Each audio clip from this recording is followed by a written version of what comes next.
And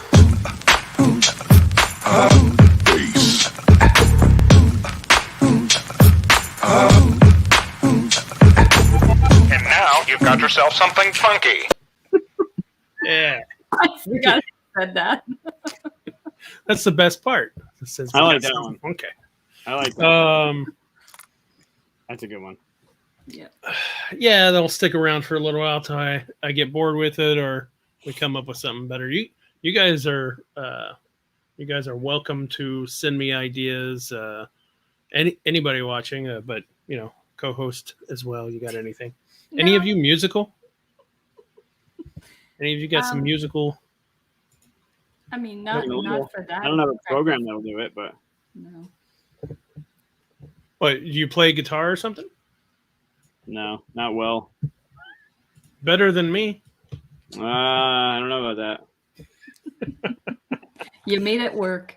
So this is what is this? Someone else say what it is. Like episode number or the fact that we're the full Just what we're doing. Yeah. since January 25th.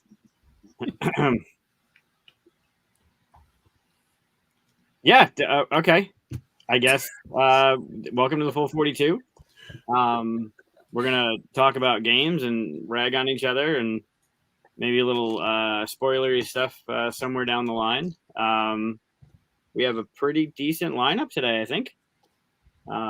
Couple games, talking about our top 5 small games, which will be interesting to see how everyone defines small.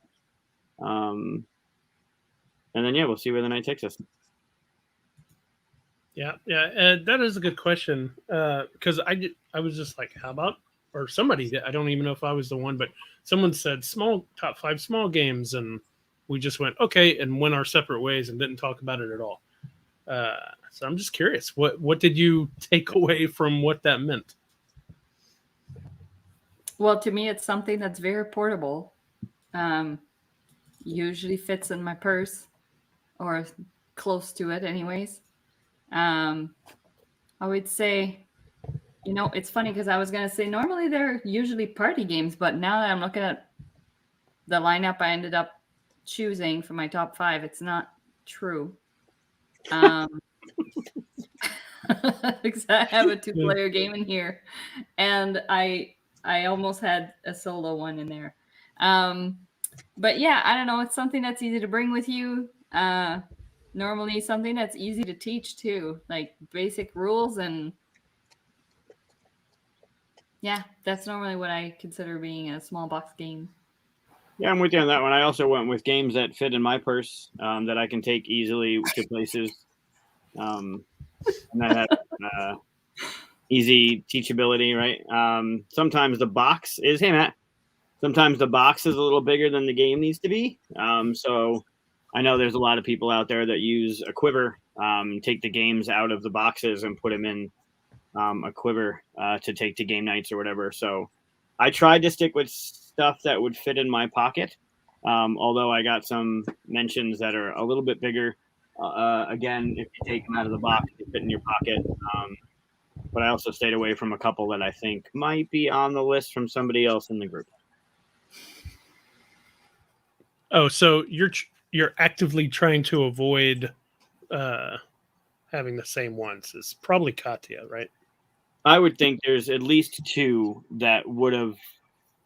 At least I would say 3 would be on the same list. But I purposefully didn't use them because I thought maybe they'd be on the list. Neither did I. So now they're not going to get featured at all? They're here. I'll feature them. Oh, okay. One I didn't care about. One I was putting on regardless because it's slowly becoming one of my favorite games. And the other 2, I thought maybe you'd have them. So I left them alone. All right. Fair enough. So I went with basically if it's significantly smaller than a standard box. Like a 12 by 12? Yeah. I mean, well, like smaller than a 12 by 12? Yeah. But I mean, like, do you consider Century Spice? Is that a small box to you? No. Well, I'm on both sides, so I think it's a height that's standard, but it's thinner. So I wouldn't have counted that. It needs to be like it needs to be smaller. It needs to fit in the standard box. How about that? Like I could open up Asking for Troubles and put the game inside and close it. Kind of thing. Okay, interesting. That's interesting. A standard toaster. Yeah, there you go. Yes. I believe these are smaller. No, one of them might not be. Well, if you cram it in there, What? it might be able to fit in a toaster. Like fit in the bread spot of a toaster, or fit I- inside of a toaster? I actually think I have some some of these that fit could. in the Yeah, slot. I think for some of these sure. could fit in the toaster. I think Check all it of them out, fit in a like toaster. bread Oh. pieces. Yeah. Not all of yeah. mine. Huh, okay. And my guess is that you guys are probably going to have some that I haven't played, maybe even a few that I haven't even heard of, because you play these games a lot more than I do. I tend to go for the long 2-hour kind of thing, but I do like a lot of small games and stuff. I just generally think of them as like the in between games, or the games you hit after the big one to kind of calm down at the end of the night kind of thing. Right. So Cool. All right, who wants to go first? Oh, I should. Or do you have visuals like you're going to show, or you want me to like share a screen and pop it up? I have most of them here. All right. Yeah, we'll just. Well, I got to share my screen because I didn't come prepared, as you know. So Katia, why don't you go first, since you came all prepared and stuff? Oh wow, Matt's already dropped his 5. He was just like mic drop. Ooh, Hanabi, Campy Creatures, deck of cards, Euchre. Yes, I'm with you on the Euchre one. Fuse and the Mind. Wow. I've never played the Mind. oh really? Wow. No. Okay, so I'm going to I start. have no crossovers with Matt. I would say Me neither. Fuse is one of the few games that I have yet to beat. Never beaten it. Played it a bunch. Have never beaten that game. It's so difficult. So it's co-op? Yeah, you're all rolling dice, and you have a timer, and you're trying to defuse the bombs, and the cards in front of you require a certain amount of like Sagrada-esque, right? They got to be blue, they got to be red, they got to be a 3, they got to be a 5, and you're doing it trying to get through this deck of cards to defuse. It's wicked hard, but I think it's a 10-minute counter. It's a good one. We're not even listing them yet, and you're already talking about one. That's how excited you are about this game. It's good. Yeah, Matt says it's like so hard, yo. It is. Okay, Well, so now I'm gonna want to your try it at some point. number. Are we going? I'm going in reverse order. I'm going now. Okay. I'm starting at 5. All right. So my number 5 is Illusion. We've talked about this game before, It's a good game. I think. But for those that aren't familiar, there is a stack of cards that looks like this. It's all different shapes, but it's all with the same colors, red, yellow, blue, and green in different ratios. And basically on your turn, you flip a card and you have to follow the arrow that's been picked for the round. So if you have this arrow, that means that you're going to try and order the cards in ascending order, with the one with the least amount of yellow first, and then going in order of like increasingly larger amounts of yellow. And then if at some point on your turn, instead of grabbing a new card, you feel like there's something in the lineup that's out of order, then you basically call bullshit and you say, no, this isn't right. And then you flip all the cards and look at the percentage of that color. So you look at all of the yellow percentage numbers. I don't know why they wrote that in white on the yellow, but you look at all the percentages, and if one of them is in the wrong order, then you collect this card, and it's the first person who reaches 3. It's like super easy to set up, to explain, and it's very portable, and it's more challenging than it seems, and it's super fun. So that's my number 5. I've never played that one, but it seems fun. Illusion. I have it on a wish list. I think it's out of print right now, or at least I can't get it where I normally get games. That's probably because all the people we've shown it to have bought a copy, and that's how quickly it's going to run out.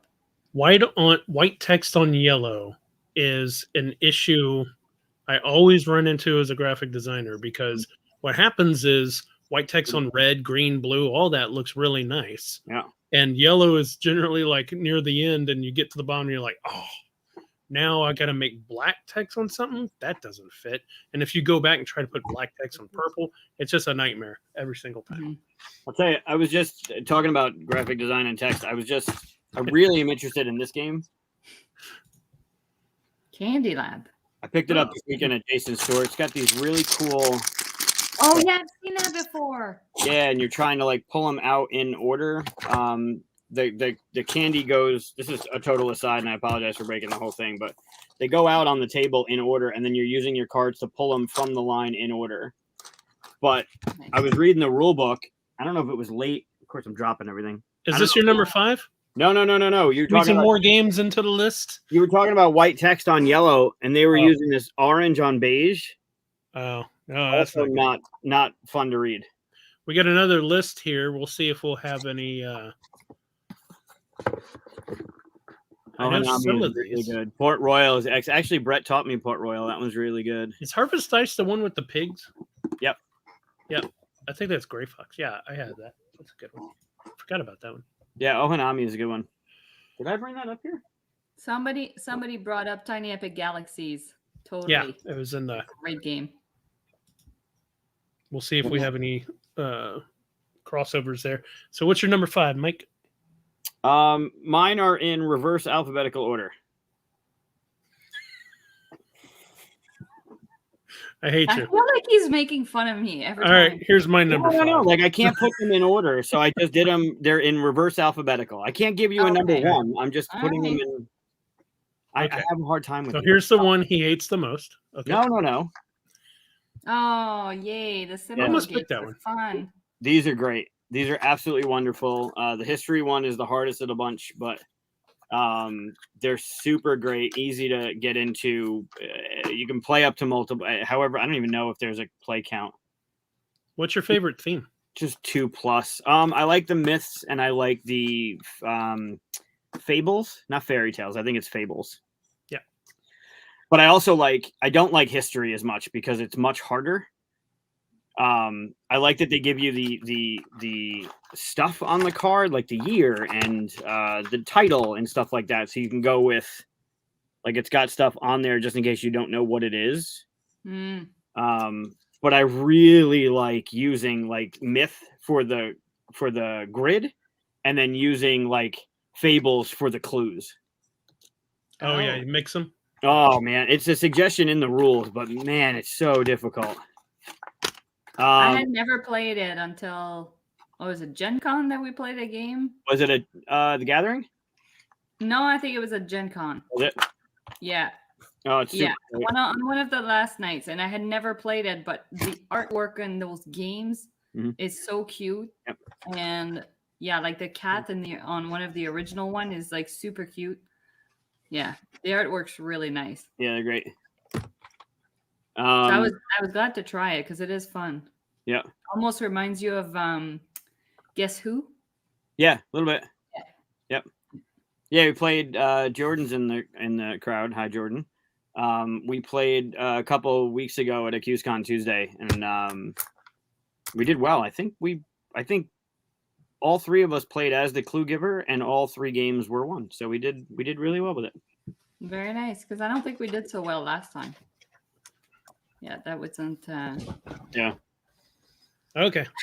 There he is. I went and grabbed it. I couldn't find it because everything's out of order. And then I found it. Smart. Sushi Go's my number 5. Classic. Nice. Easy one. We've just played it 1,000 times. So anytime we're looking for a nice filler, that's one of the first few we grab. I'm pretty sure everybody knows this game. So pretty simple. Set collection kind of thing. It's a good one. Have you played Sushi Roll? I haven't. I also haven't done there's like a party one, right? Sushi Go Sushi Party. Go or Party? something. Yeah. Yeah. Yep. And I heard that was better. Now I can't get the stupid 10. If they make it without a 10, it'd be even better. I think they make one without a 10. I don't know anybody likes 10s. It's Yeah, that's a classic. yeah, I own it. They make it in a deck of cards. Is it open? Huh? Is it open? My copy? Yeah. My copy is not open. It doesn't count then. I don't even know where my copy is, honestly. I know I have it. That's cool. This is the show where we go running around looking for stuff. And Yes. I think I always at some point get up and go and fish out games. yeah, No, because I we're don't so have it. well prepared. Well, it's because we get excited about stuff, and then we feel like we got to show you people. So, All right, all number 4, Katia. oh, already? Oh my gosh. For number 4, I'm going to go with this one.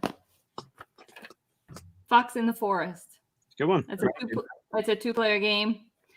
Trick taking, but you're not aiming to take all of the tricks because the scoring is the key part in this game. Basically, there is a range that you're aiming for. You're either going for a lot of tricks, but not all of them, or you're going for very few amount of tricks, but not 0. So like you're aiming for a certain range in order to score the most amount of points. And the artwork in this game is so pretty. Oh yeah, the Grizzled. Love that That's a game. good one. That's a good one. I have the Armistice edition here with the minis. It's so pretty. Minis. Yeah. I'm gonna have to take that out later and show you.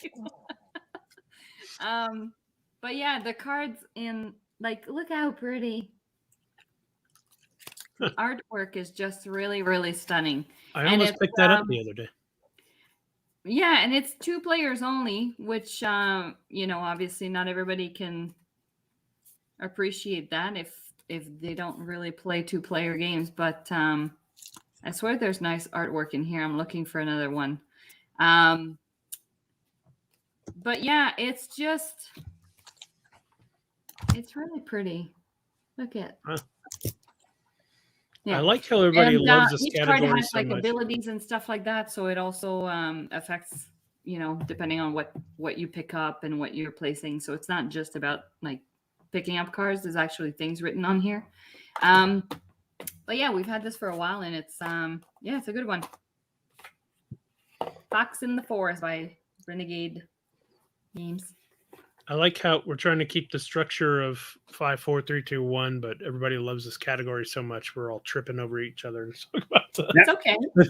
Oh, I'm Grizzled. Just start throwing out names. I usually have a hard time coming up with top 5s, and when I counted this can be I'll have 1 or 2 mentions. I had a stack of 16, and I just couldn't. It was really hard for me to be like, these are the 5 I want to do. I have a lot of small games that I really, really enjoy, but now I got to show you those minis. Yeah, the minis are neat. Grab the whole box, but yeah. Hold on. There's the glare. Oh, there. Oh, those are cool. Aren't they cool? Yeah. I mean, it's way more expensive than the original, but it was one of those where it's like, I just got to have those little guys. They're so cute. Hey, Peter. Peter, how are you, my friend? Hello, Peter. Tell us your top 5 small games, Peter. Everybody else is telling. I'm just going to keep it like You this. can shrink me a little bit. Thank you. Mike, you're number 4. Yeah, so small game. I really think it flew under the radar by Green Couch Games. No, I guess that doesn't work. This is better. Tabletop. Oh, I have that. Oh, we somewhere. played that. Yeah, we did. I love this game. It was designed by Dabari and Jason Kotarski. It's got art by Jackie Davis. It's a card. It's basically a set collection card playing game where there's this town that goes from river to castle, and you're playing cards to manipulate who's at what location. The only thing with the art is that they're all the same, so all the bakers are all the same. Mm-hmm. Art, they all do something different where you move people around and you transfer people around, all trying to get missions. You want to get 6 of a different kind in a location or 3 of the same kind in a location. It's quick to play. It's not hard to learn. But it gives me anyway, that feeling of let's play again. I could do better. Mhm. Yeah, I was Jackie. gonna Yeah. say, every time that it's your turn, Chris leaves. I don't know if you noticed that. Oh, I know. I get it. It's okay. It's just because I'm right after you. Yeah, I don't It mind. won't happen again. I'm listening. No, I'm totally okay with it. You just go back and watch it. This is just gonna become a 2-person show again. Yeah. Eventually. So yeah, I that last was my number 4. agree with this list. By the way, adding no. Beth Sobel. Oh, okay. Detroit. Adding that as well. Yeah, Vincent. Vincent Dutray. There you go. That's the Gee. one. Yep. Okay. Oh, we got Corey's 5 here. Hey, Oh, I Sushi have Go. that letter right here as an honorable mention. Sushi Go first real Yep. crossover with me. So my number 4, is that what we're on? Yeah. Yep. 4. Yep. Number 4 is another classic, Pure. Ah, very nice. 2-player. Another 2-player game. I have the same edition you have. Oh yeah? I have Yeah, both. That's the older one. Yeah. yeah. I have that one too. I saw they released a new one, and I needed to get that one as well. It was What's the same though. It has nothing Of different. course. there's nothing different. Okay. Yeah, same. Yeah, art. I mean it's just a awesome game. Even have it on mobile. Play it all the time. The only reason I didn't put it on the list is because it's 2-player only. But it is if we went over 2-player games, it'd probably be single-handedly my number 1 favorite 2-player game. So you purposely kept all 2-player games off? Because I think Katia's was 2-player too, right? Just that one because it was 2-player. Yeah, All the other I ones actually were with multiple people. this was 2-player, and then I have like a 6th one that I grabbed, which is a little bit bigger than Small Box, but it's a really, really good 2-player game. So yeah. I'm cheating. I'm not following our own rules at all. Apparently, we're all cheating. I'm not. Mine can fit in my pocket. They're all small and they're multiplayer. So That's what we should have done. We should have said we're doing the top small games. However many you can fit in your pockets is how many you can. I just have a backpack on. Utility belt. Yeah. Okay, so number 3 then. Is it back to me already? Yeah. How small is Okay. small? We're being asked like Yeah. Well, okay, that's so what we were I just just talking grabbed about. this one earlier. It's thin, it's smaller. Oh, I So, want to I play mean- that. Oh, it's so good. I've You don't heard. have it? You don't have it? I don't. we all had Maybe different. after- Oh, okay, sorry. maybe I was I'll bring it at QSCon then. That'll be Okay. on my list of to bring. I will Okay. set it aside before I forget. trying to answer the question of small. We all had kind of different definitions, like either fit in pockets or smaller than standard boxes. That kind of idea, right? Yeah, so far it's been pretty little. Yeah, I kind of went with. So for me, I went with games that could reduce the box, but it's like a deck of cards or something you can very portable that you can either fit in a quiver or you can put in a deck box or multiple deck boxes, something tiny. Okay, so I'm swapping out my number 3 because Michael, you have it in your list. So I'm pretty sure you have it in your list. But great small no. I agree. I almost put it in the list, but I'm probably dead to her there's now. an embargo, of course. Just a little. Hey, not every game's for everybody. You can like point salad. I can hate it. It's fine. We can still be friends. Just don't make me play point salad. Where are we? At number 3? My number 3, then I'm going to. Yeah, this is like these last 3 are kind of tied here, but there it is. Odin's Ravens. Sorry, it's it's a 2-player game where. Oh dear, this like totally got jumbled. I have not played any of Katia's, but I've heard. Give me a sec. So you have these different landscape cards, which again, the artwork on them is really, really pretty. Can't really see because I hate this reverse stuff. Having a really hard time with like lining things up. These terrain cards. And so you're lining up the table with these cards, and each person has a raven that basically you're trying to race on these tile cards and make your way back on the other side.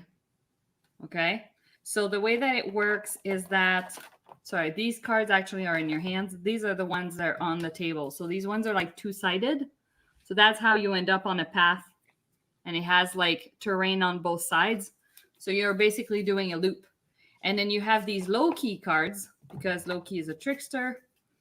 He allows you to do different things to manipulate the row of cards in order to either help you or hinder your opponent. And pretty much the way that you can kind of like move quicker is when you have the same terrain in a line. Like if you have 3 of the same, it allows you to skip ahead. Like you don't have to play cards for each of them, but normally you would have to play a card for each terrain that you're trying to traverse. So you're trying to manipulate the setup so that the terrain lines up so you can kind of like scoot ahead. And that's how you race across, like I said, in a loop. It's like super easy, but there's definitely like strategy in there. It's fun. I mean, it's a take that game because you can, screw over your opponent a little bit. But I really, really like this one. Is that 2-player as well? It's only 2 players. See? See? 2 players. I'm for it. And like I said, I mean, Similo is 2+ players, right? You can play it. I mean, you need at least 2, but. All right, so I put it aside. I'll bring it. I'm good with cool. Yeah, I want to play that one. Cool's good. Oh, Yeah. cool is fun. Yep. All It's right, amazing how Mike? there's only 2 dukes in the game, and the third player is always the duke. Everyone just does the duke. You're the duke. You're the duke. There's no way everyone's a duke. I don't understand. That game's really good. Why am I big on the screen? What's going on? Because you're number 3. It's your turn. Why do I have to be? Ah! That's why, because we're showing the camera. Yes, I love that game. Yeah, I never played that one either. all the time. That is so good. Yeah, it's so easy, right? You have cards in your hand, you're trying to get sets, you're trying to add points together, they all play off each other. The game ends when there's 10 cards in the discard pile. You either draw from the deck to speed up the game or draw from the discard pile, and it's just a draw and place. And then all the cards, not all the cards, most of the cards react with themselves. You wanna have certain cards with other certain cards to increase the points. Super easy to learn. Again, fits in your pocket. I recently played it with the expansion, and I probably will never play the base game again. Really? It's got one of those Lords of Waterdeep kind of things where the game is better with the expansion, and it's not that much more to learn. So why play it without? All it does is it takes a couple cards out. It adds some new cards. I forget what they are, but it adds like these tomes, and these tomes are like, you can use them, but they're negative. Most of them are negative points to do something like look at the top 3 cards and pick one or whatever. So it adds this little element of, do I do it now? Do I not do it at all? That I would never play without. Like if you're teaching it for the first time, it's not that much to learn. Kind of like trying to teach Lords of Waterdeep with the 2 expansion boards. Gotcha. Yep. Ooh, Targi. Somebody just mentioned Targi. Targi. It's so Targi, good. Love Letter Batman. Artifacts is good. Yep. Yep. That's Ron Rocket. I have it here. It's Yep. in the expansion. Red Raven. Yep. But yeah. Oh, that Deep game is Space amazing. P6 is fantastic. What a good pick. Deep I've Space never played P6. that. Oh, I've never played it either. It's really good. It's really good. Yeah, that's a good list. I agree. Very nice. Yeah, All right, so we're on number 3. Yep. I'll do it to myself. I'll be big. My number 3, another classic, Katia, let's just keep him talking so he stays up there the whole time. Lost Cities. Have you guys played this? Yeah. No. Lost Cities? Oh, okay. Well, it's been around for a long time, Reiner Knizia. This is the kind of 2-player only, at least this version. I know there's a bigger one, but it was described to me how they go higher than 2 players. It didn't sound intriguing enough. The problem with this game is that when I tried to tell people how it's played, it sounds really boring. Mm-hmm. There's I think there 5 different colored cards. Let me see that. Not really. 5 different color cards, and you're basically having to put them in order. But there's like I put it down, and then you pick up big chunks of things and stuff like. You could get stuff in your hand that you don't want to. It's all mechanism really because it's Reiner Knizia, right? Mhm. But yeah, really good, solid game. I would give the board game a chance. It's one of my favorites. I like it better than that one. Oh, really? Mhm. Okay. And that's the one that plays 3 or 4 players, you're saying? Correct. Yep. Cool. Somebody just mentioned Shards of Infinity. That is a good game. It's also a good one. Yep. Yeah. Who might? Yep, Shards of Infinity. It's similar to Hero Realms. Oh, you actually like Flow of History? No. I didn't like it that much, but I could see someone else liking it. That's funny. We're already back to me. Katia, back to Damn. number 2. All right. Parade. Interesting That's pick. apparently hard to find, but So far, haven't played any of your list yet. it's a fantastic game. So in this game, there is a row of cards, and there is a certain rule where it's like you're not allowed to, or if you place a card that has a number lower than something else on the board or higher than something else on the board, means you have to collect those cards. If the color is the same as something else that's already lined up, you got to pick up those cards. And basically, those cards are going to score you at the end of the game, and you're trying to not score points. So there's different ways that it works, but again, it's set in Alice in Wonderland Dodo. world, and the artwork is just. The people who don't like art, you're not gonna like the show, because I really like to. I can't help it. It's just so pretty. Credit to the artist, or is that just all from the stories? Pardon? Did someone do the art, or did they rip it from the books? It looks very Great drawn question. for just that. I mean, if anything, they might have edited it for the cards. Yeah. I mean, I don't know. I mean, this is Alice. Like, you can't even claim that it's somebody else. Yeah. So I'm not sure what they did for rights or anything like that, because the game itself doesn't talk about. Like, I mean, it's in the rule book, it's mentioned, but it's called Parade, so I don't know what they were able to get away with. But yeah, it's just a really fun game of trying to time, and calculate what you want to pick up, because there's I think it's if you have the majority of one color. So let's say that I've, over the course of the game, collected a bunch of blue cards, and at the end of the game, I'm the one who has the most. They are now worth 1 point only per card instead of having their value. So it lowers your score if you collected a bunch of them. So anyway, so that's kind of like the strategy behind it. But the game is it's super fun.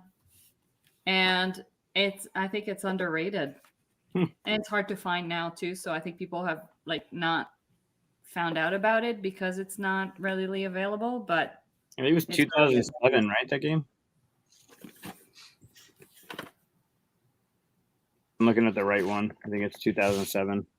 I see 2013 on here, but that could be just, I don't know. No, 2007 Z-Man. Or maybe not. Maybe it's 2007 originally. Because ArcLight, publisher is ArcLight. There's a couple different publishers on there, so maybe somebody else had it before Z-Man brought it in. Possible. Have you played this? No, I own it, but I've never. Okay, so I don't need to bring it. No, it should be in the library. Okay. All right. That was my number 4.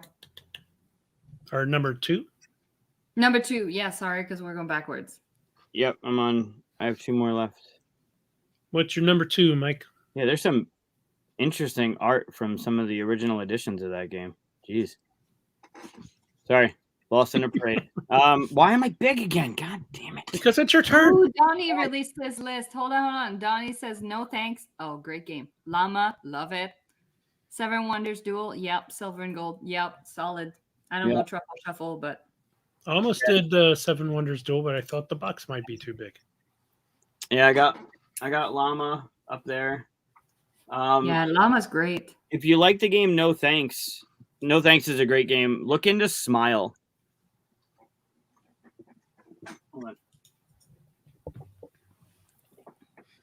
This is where we get some stuff. It's another it's a Z-Man show. That one. Oh, that's interesting. The art is friggin' beautiful. It's Michael Schock. It comes with really cool components that Katia is gonna love. Oh, those are fun. No, why don't I have them off screen? Look at these. Aren't these great? Don't you just love these components? Look at how cool they are. I always have the same problem. It's because it's inverted and it's so messed up. So dumb. The cards are bigger than normal. So like this is a standard card. This is the card. Oh, okay. So it's a little bit wider and then a little bit higher. But the art is really neat. Oh, that's cute. Yeah, they're adorable. So it's basically No Thanks with a little bit more of a twist to it. The cards, negative cards, you have a certain amount of those gems. I don't know what they're called, but you either bid on a character and take it or pass, and you're trying to not get, like, you're trying to end up. Oh, I already showed that one. You're trying to not get, or you're trying to get points, not negative points. But the art, the only thing is that the art's the same on multiple cards, but they're really cute. They are really cute. Oh my gosh, that's adorable. But it basically plays like No Thanks. Nice. Yeah. This guy's adorable too. Here's Peter's list. For sale's great. Birds of a feather. Point Salad is awesome. Wow. Yeah, a lot of love for Point Salad. I know. I just wish the game came with a calculator. That's all. So yeah, if you like No Thanks, look into Smile. I like it. I like No Thanks a lot. I like this one a little bit better. Was that your number 2? No, that was just because No Thanks was brought up. So what's your number 2? What's your number 2? All right. Very cool. Never played it. Explain it to us. I've never played either. It's a quick push your luck game. There's a deck of cards. You shuffle them up and you start drawing from the top. And you can stop whenever you want. And whatever is there becomes part of your collection. The numbers go from 1 to 9, 1 to 7, I think. And then the mermaid goes from 4 to 9 or something. But each suit has an ability. So when you flip from the top of the deck and you put it into the row, that ability does something. Either the cannons blow up somebody else's thing, a sword takes something away. A sword, whatever they do. But if at any point you end up with 2 of the same thing in the row, you bust, you don't get anything, they go away. It's the next person's turn. And then you're trying to get the most points. There's some scenario stuff or characters that let you do different things, but you're trying to get the most points based on the top of your suit. So right now, this sword would be worth 7 points to my final score because it's higher than the 6. What else is there? Why are these not shuffled? There's cards that let you. So there's 10 suits. They all let you do different things. It's super easy to learn, but it's a quick 1 deck push your luck card game. Cool. Very nice. Yeah. My turn for my number 2. Yeah. No thanks. There Thanks for taking on my buzz. Talking about what's better. Donnie killing it before I get to it. You have a different version than I do. Yeah, there's a bunch of different versions and stuff, but Blue box version. Yeah, mine's the this- blue box and it's bigger. I don't even know why they made that because it seems like it should have just been a small box. yeah, I mean, this is basically it's not what made me think about making my game Zozimos, but I did think that I wanted to keep it in this realm, Mhm. Which I think I succeeded. So yeah, nice and quick. Where's your number one? All right, my goodness, mine is, and I chose this one because I think it's one of my most played games. Railroad Inc. Oh, I finally have one I've played. Yes. So for those who haven't played it, let me just show a little bit how it works. Let me grab one that's clean. So you have oh dear, that must have been really loud. So you have these dice that you roll, and they have segments on them, roads or railroad. I always thought that one looks like underwear. And then, pardon? It does. I said I always thought that one side looked like underwear. Oh yeah, this. Yeah. I'm totally gonna think it's underwear now. You can't unsee that now. You're welcome. Yep. So for those who haven't played it, when you roll the die, you're having to fill in your map, and pretty much you have to like connect to these red exits to score points. And you're obviously having to follow, if you start from a railroad, then it has to continue to be a railroad unless you hit one of these die that allows you to switch it to a road. You have some specials that you can use. And yeah, at the end of the game, you score what you have in here in the square. You score the amount of exits. You score your longest road. You score your longest railroad. And if you've played with the expansion, which there's in this one, there's a river expansion and a lake one. So then you score that as well. And if you have any unfinished roads or railroads, then it gives you like a mistake. So those are negative points at the end of the game. So that's basically it. And it comes with 6 boards. So it's super easy to teach and to like bring to a place where party game. It's borderline party game. Like we've brought it to family functions or events where there was like 6 of us. So it's I really like this one. It's fun. Actually surprised that's the roll and write you put on your list. Well, because it's smaller than Cartographer, which is a flip and write, whatever. But same thing. Same thing. Yeah, no, I think it's just because it's my most played one. It's the one that we've brought pretty much everywhere with us. Like it packs well, and I don't know. I mean, I didn't choose the other flip and write because I'm pretty sure it's in Michael's top 5. So the when that came out, there was also a pink one that came out. Yeah, at the the same red time. one. I think the only red one. difference, the red one is like instead of rivers and lakes, it's something to do with volcanoes. I don't know. Thematically, I felt like this one made more sense, and I had heard that one was the better one, but they play almost the same. If you were to show up and somebody has the red one, you have the blue one, you could play up to 12. You could mix and match them because the map is the same. As long as you don't play with the expansion, then, you could. You use one set of expansion and you could. So yeah, like it's very similar. I didn't get the new one, but I think the new one came with like a bigger map. It had like a bunch of stuff, but I know I'm going to kick myself in the butt when I start seeing everybody posting about playing it. I thought it was weird that they came out with the red one and blue one at the same time. But well, and then their most recent one they had came out with green and I think yellow. And I don't recall what the difference was. Should have been listed, not alone. Oh, too many. Yeah. Yeah, it's way too many. Way too many. That's why we're probably going to stop at 10. So that was your number 1, right? Or that was your number 2. No, 1. Or 1. Okay. Yeah. Mike, you're big again. We're gonna leave it like this for the rest of the show. That's fine. No, you have to pick one. No. These are. I'm gonna put these on the screen, as my mentions, these are all my mentions. These are the ones that I had a really hard time not picking. I specifically left Orchard, which if you haven't played Orchard, it's a one player, but It was in my honorable mentions. it's fantastic. And Silver and Gold and Llama out because Yep. of reasons. But yeah, these were all my mentions. Yeah, I also had Llama right here. Llama's great.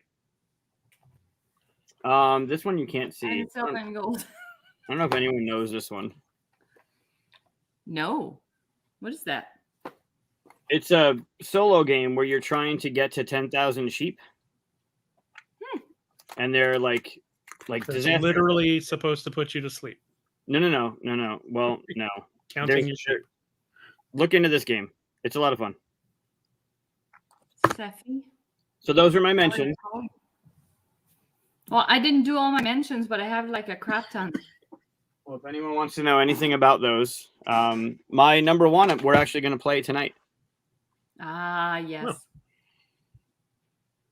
Colorful. Yeah. Slowly becoming one of my more favorite games. I won't go into it because we will be playing it. So I guess I can Stick wait. around. Yeah, I'll wait. That's how we I'll get wait them. until then. Yeah. All the people in the comments. That's how, yeah, you don't leave. You come, you Yep. stay and watch us play. Yep. And then you find out how cool it is. That was my number one. Very cool. Yeah, this should have been a top 10, Yeah. maybe 20. But then I wouldn't have been able to put my list together 5 seconds before we started. Also true. You can take me down now, too. That would be fantastic. Fine. Okay. My number one, a part of the series was mentioned earlier, the Epic Galaxy Quest, but I chose Epic Quest, or Nice. Tiny Yes. Epic Quest. Just because of the Zelda-ish nature of it, running around different...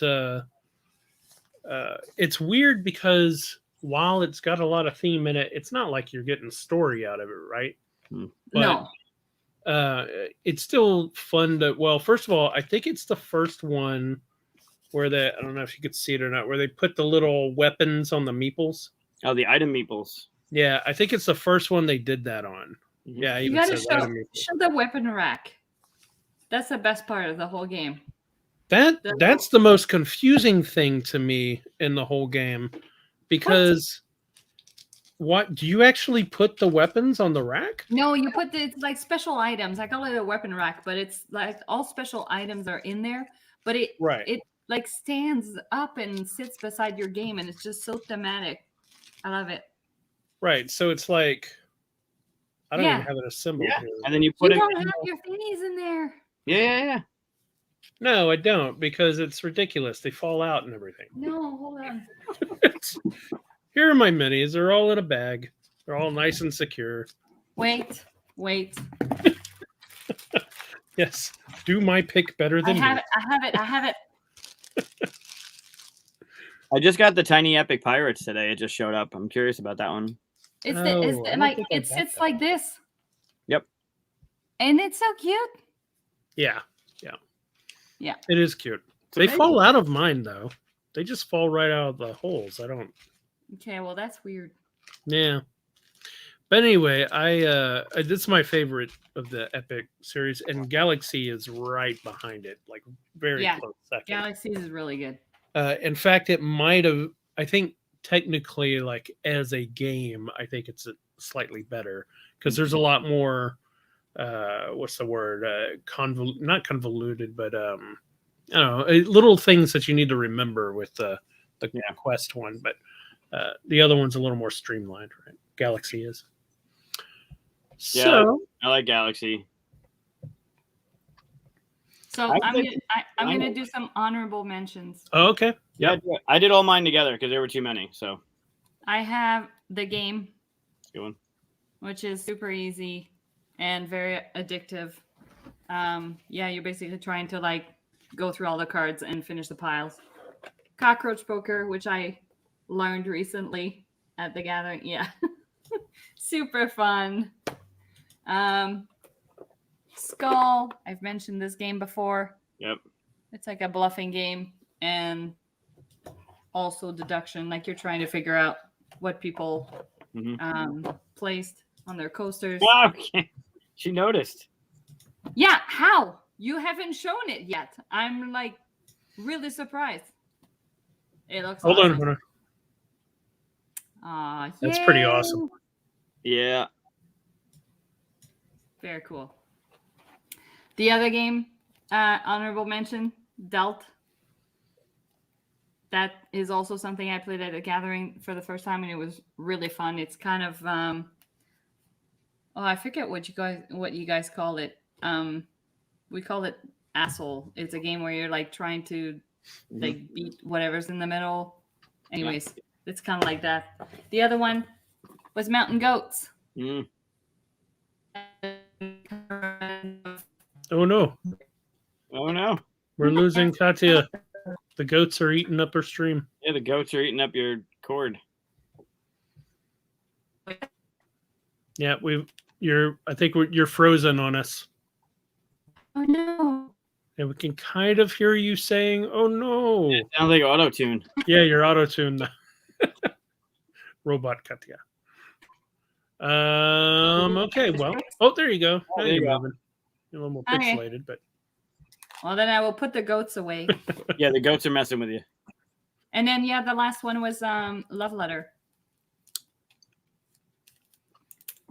I never really got the I understood it was really kind of the first one to do the micro game, right? So that was incredibly impressive that it did it. It just wasn't for me as far as like a small game goes. But And again, like we have the one that has really nice artwork. It's sleeved, so it's really hard to see, so I'm not gonna bother. But it's like more like a Japanese edition. I forget what it's called. Something fire and I don't know. Yeah, that was a game that definitely brought us into the hobby more.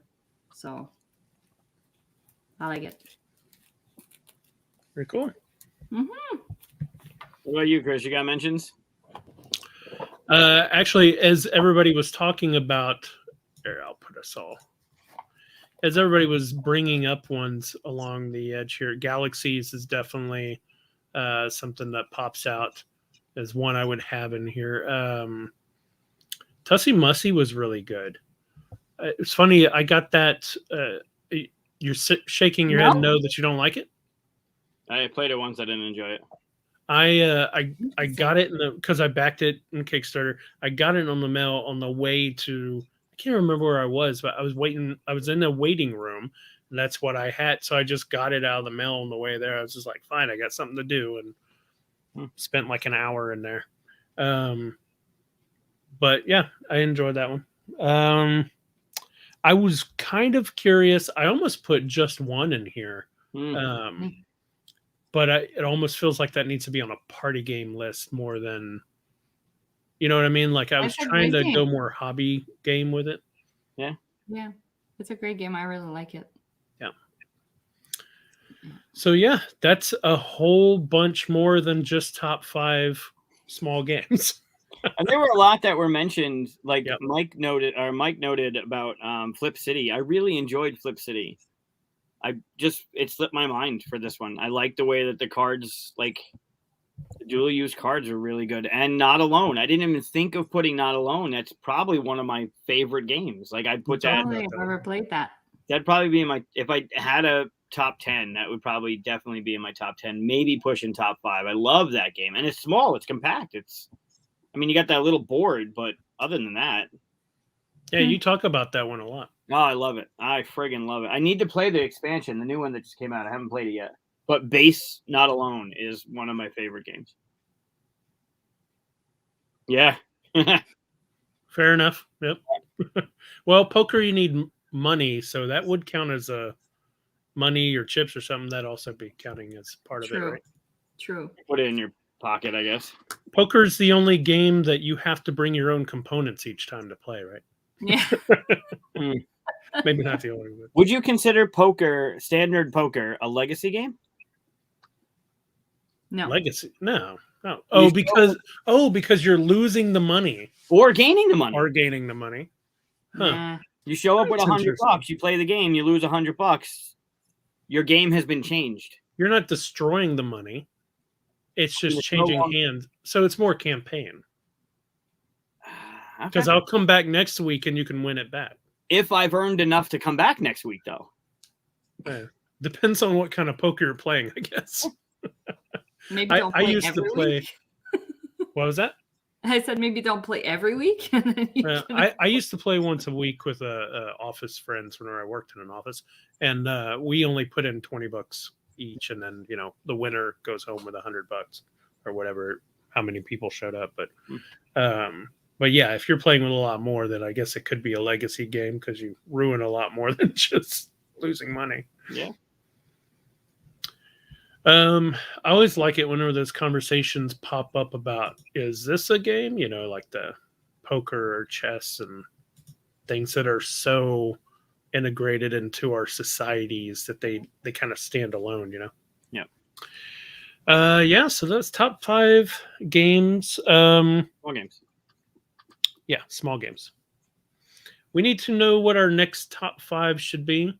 Give us an idea. Tell us in comments live, or if you're watching this later, let us know, because we come back during the week to check comments, or at least I do.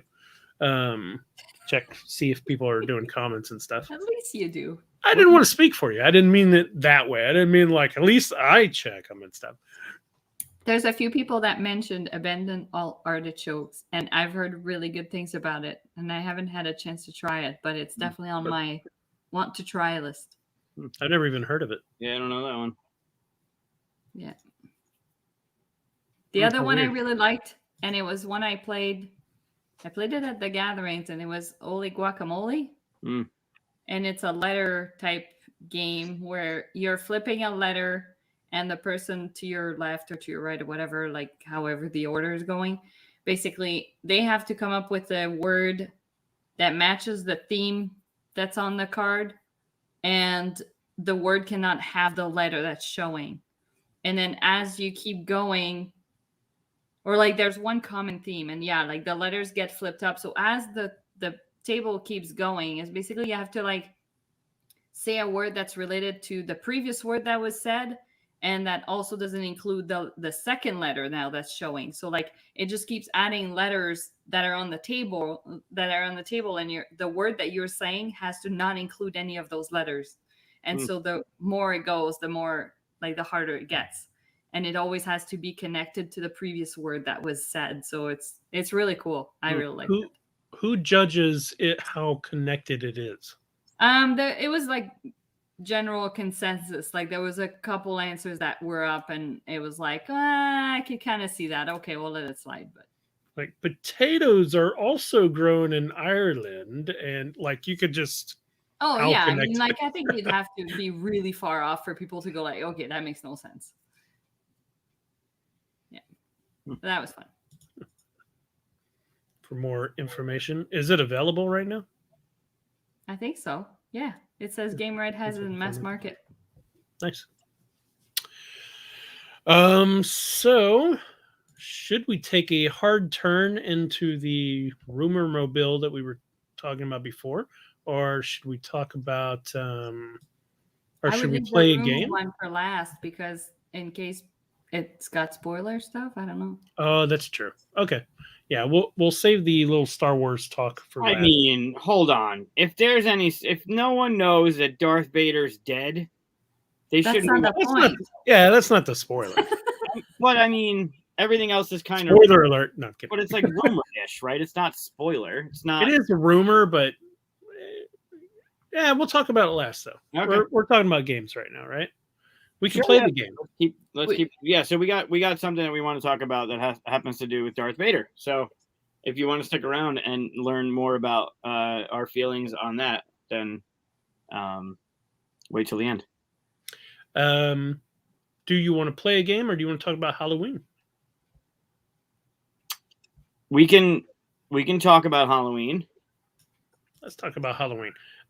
This is something that I think Katia or Mike, one of you, was like, "Oh, hey, we should have done this." Yeah, we should have said something about Halloween. Yeah, yeah. Nothing like the day of the show to bring. Yeah. Well, it was like 30 minutes before, but it's. I rattled off like 7, so I was ready to go. Well, look, see, spoiled. Right, Peter. Yep. Sorry. Yeah. So Halloween. What are some good Halloween games that people Yeah, recommend, yeah, that what you are- guys recommend to people? Yeah. So Yeah, I thought it some would of be them.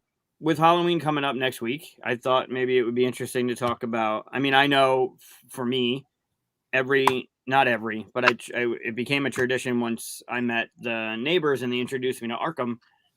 Every New Year's Eve into New Year's Day, we would rock a game of Arkham, and I think last year was the first year I didn't do it, but I tried to do that every year to try and keep that going. And then I thought Halloween, there's some pretty good games that have come out recently, and some that are in the catalog that are like fun for Halloween games. If you're having a party or you're looking for something not necessarily light and fun, like some of these small games, they're a little more in depth, but some games that we could play for Halloween get-togethers. Mm-hmm. I don't know. Well, I'll start. I have one here. And actually, Michael, you brought it up because I forgot I even had this because it's brand new. Yep. Oh, The Night Cage. Yep. what is that? And it's by, I believe. Smirk and Dagger. Yes, thank you. Or Smirk and Laughter. Or both. No, it's They're Smirking. both. No. Yeah, they're both. I'm looking at the side of the box. They're both on Oh there. yeah, it is both. Well, that's strange. This is gonna fall. I'm just gonna show a little bit here. If people have played Subterra, this reminded me a little bit of Subterra. It is a game with tiles that, oh, they're all in bags. This is annoying. I did not expect that. Sorry. So you have tiles that you're laying on the board. And yeah, of course, these are all the same. It's basically paths. And you're in this place and you're trying to exit with the keys. It comes with these little metal keys that are super fun. And the way that it works is that when you're going through this maze, you're holding a candle, so only the tiles around you are illuminated. So everything else is black and you can't see it. So it's all like it disappears as you move. The stuff that you leave behind gets taken out and disappears. And you'll encounter monsters and they're triggered with your light, I think, and it goes by like rows and columns. So it's really, really difficult. We actually didn't win the first game that we played, but it made you want to play it again right away because it was like, okay, no, this, like, we can do this. It leaves you that feeling, but it was hard. It was difficult. And then, yeah, it comes with these cute little candles with different levels of burntness for the players. But yeah, it's like pretty straightforward. You're basically just like flipping tiles and placing them where you're going and moving your person, and you're trying to go and find these keys and basically make it back out to an exit point and get the hell out of Dodge. So that's the Night Cage. And it just has that spooky feel. Like it's just spooky looking. So It does. yeah.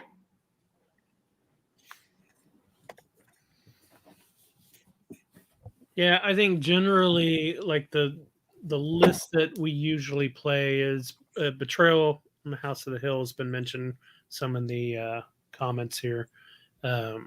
Although recently I've moved more to the D&D one, so I don't think about it as the Halloween.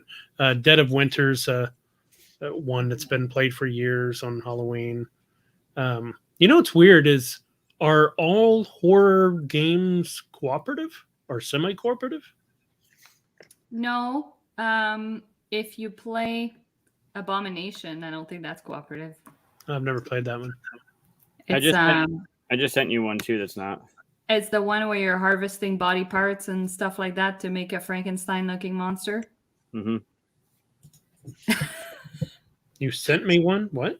In the private chat, I sent you 3 links to bring up. Oh, I never look at that. I know. That's why I brought it up. Okay. Oh, okay. Look at that private chat. Right? Well, I figure you're going to share them, so I'm going to give you the Yeah, I link. can do that. Yeah. Sharing my screen. You should definitely look up. Oh, yeah. So that one's not this. This kind of goes along with Katia's the night cage. There's one candle, and someone is trying to. You roll the dice or whatever, and you're moving the candle along the paths in the forest, and you're trying to get the light to illuminate the gnomes hiding in the trees. Oh, that's like this other. There's another game really similar to that too. Shadows in the Forest. That's it. Yeah, it's a retheme, or not a retheme, but a rename. You can find it at Target now. But this one came with the wooden trees, and you actually had to glue the gnome hats on, and it came with like you actually used a candle, not an LED. That's It's like so when people cute. were responsible and wouldn't burn down the house. Now they put LEDs in there. But yeah, it's the same as that. And then the person closes their eyes, and you get to move your gnome someplace else or not in the forest, and then they get to move the light, trying to capture you. It's super fun. Obviously, you play in the dark. Yeah. But I like You know, that what's funny, Mike, is even the pictures you send me, the games are still in shrink wrap. That's not my picture. That's a link to board game. Oh, I see what you mean. Yeah. No, mine is actually I played that one. I know. I'm just about I to... like that game. Here's another one you had on there. Yes, I love this one. Brian Yu. It's so much fun. I showed this one on camera. It's got the meeples that put the gem in the backpack. Yes. Yeah. They're so fun. Yeah. And the little ghosts, they fit on your finger. I wish they were glow in the dark. I'm sure you can spray them or something, but yeah, you got to get the 8 gems out in order. Again, co-op. The other one's not. And once you pick up a gem, you can't pick up another one, and you have to get them out in order. So you got to search around the house trying to find the one, get the one out. All the while, the rooms of the house are maybe getting haunted. So if any room ever has 3 ghosts, 3 little green ghosts, they get the giant red ghost. And if the whole house gets haunted, then you lose. So you're trying like threat management with all these ghosts around the house, rolling dice, trying to beat them, all the while going around. It's a roll and move, which I don't like, but it's got more theme to it, so it's super fun for Halloween stuff. It's also pretty quick, so this one's not that in-depth kind of like Arkham Horror-ish adventure. This is more of a quick hit the house and lose horribly, or you win. The house reminded me of the like in Clue, how you can go through rooms to like get further into it. Yeah. Yep. That's cool. Yeah, I like that one a lot. Yep. Yeah, Horrified. Yep. And that's co-op though, right? Yes. I mean, actually, right there. There you go. Look at that. Oh, you got the new one. Showing off. Yep. I have it too, but I haven't tried it. I opened it though because one of the pieces is in my mosaic. In this mosaic? It was in that one too, yes. Ooh.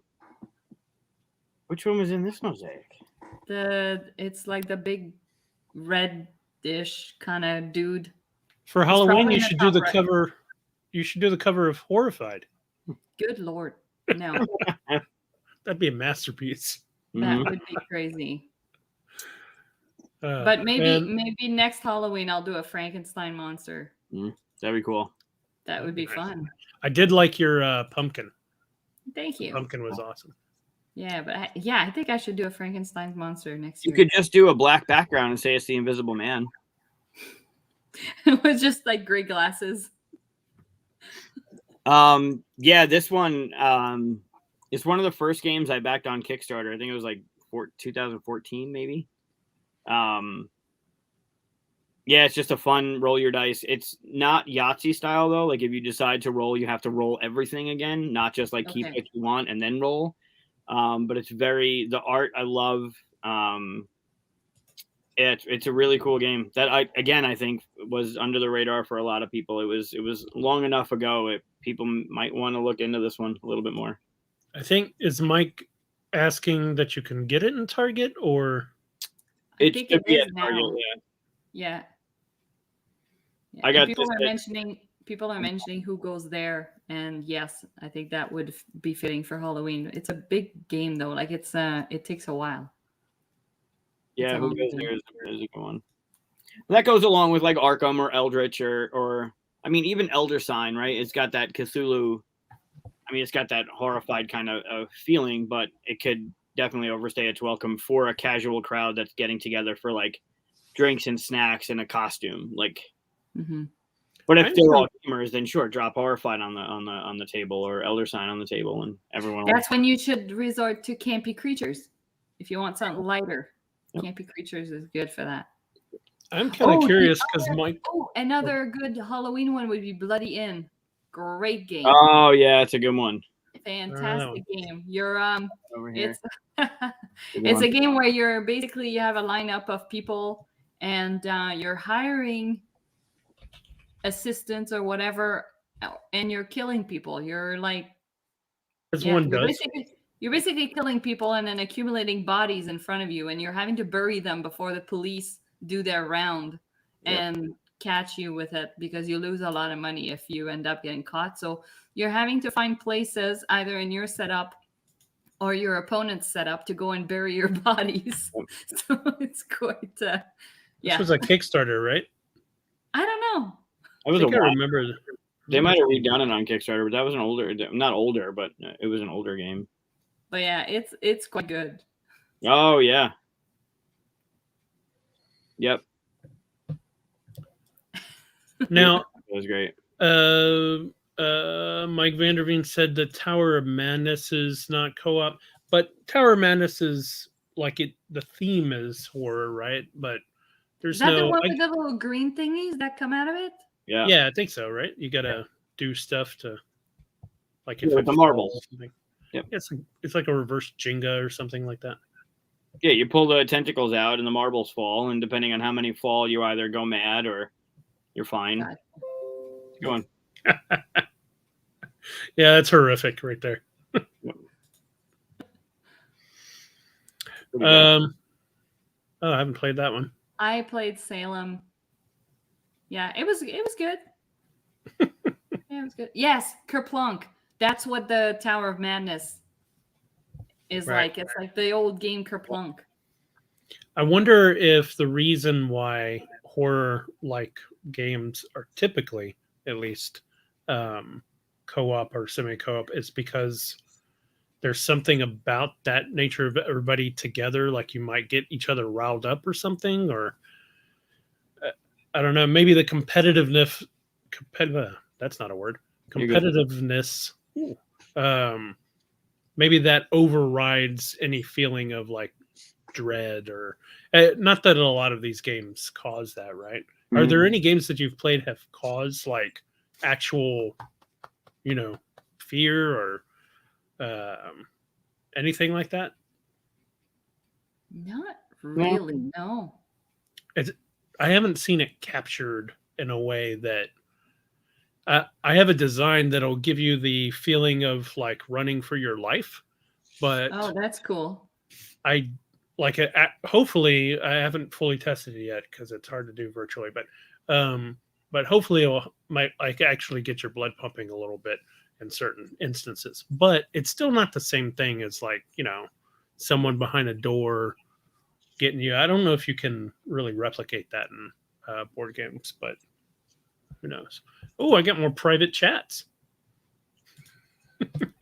sending me new stuff. Oh, okay. My goodness. Well, Peter had brought up Salem, and yes, that one of the hardest games I played. Again, Cthulhu Mythos. It's cooperative. You're trying to go around the town, and things are moving around on you, and you're trying to find things to win the game. It's super, super difficult. That one by DPH, who's one of the you'll see them at QsCon. That game is actually historical accurate. Really fun. And fun fact, that game was in the background of the South Park episode with all the board games in the background. Oh. That was one of the games that they put on the shelf in the background. Yeah, those two are not the Salem games I played. Right. It's a different Salem game. It's like that book cover one, right? like the Tortuga box. Oh, I can't remember. We played Space Alert. I haven't played that one. Yeah, Space Alert's good. Yeah, I haven't played that. Yeah, yep.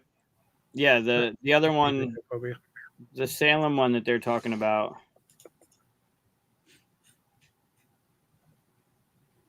is this one. I like the positioning of the comments here. I could be like the little guy looking over the corner. Yeah. I just sent you the link to the other Salem. More private chats. Yay! I'm so popular in the private chat. But yeah, that one. Well, there's a inspiring box. Right? It's like a book. Like you can put it on a bookshelf and it looks like it's the spine of a book. Like it opens up and it's got the stuff in it. Yeah, let's all stop that, please. I have so many games that look like books on a shelf. It's so overdone. Ugh. Yeah. Right. I'm not going to go on about it, but I have in the past. The Affliction game is worth checking out, I would say. Oh, and probably one Endangered that will Orphans? be very good. One that will be spooky to play at Halloween will be the Stuff of Legend. Oh, yeah. Oh, yeah. That will be good. Yeah. That's a good call. Yeah. I could see that. Yeah. I'm Swimming reading about club. Endangered Orphans, and Endangered Orphans, if I'm not mistaken, it's by Certifiable Studios, and it's I think it has to do with the boogeyman, and you're orphans, and you're trying to run away from it, and it's Yeah. I haven't played it, but the artwork is really cute. Yeah. It's That's adorable. really even weird. though it's about like orphans like running away from the boogeyman, but yeah, that's what triggered Stuff of Legend. And Fun I think stuff. it will be good. Yeah.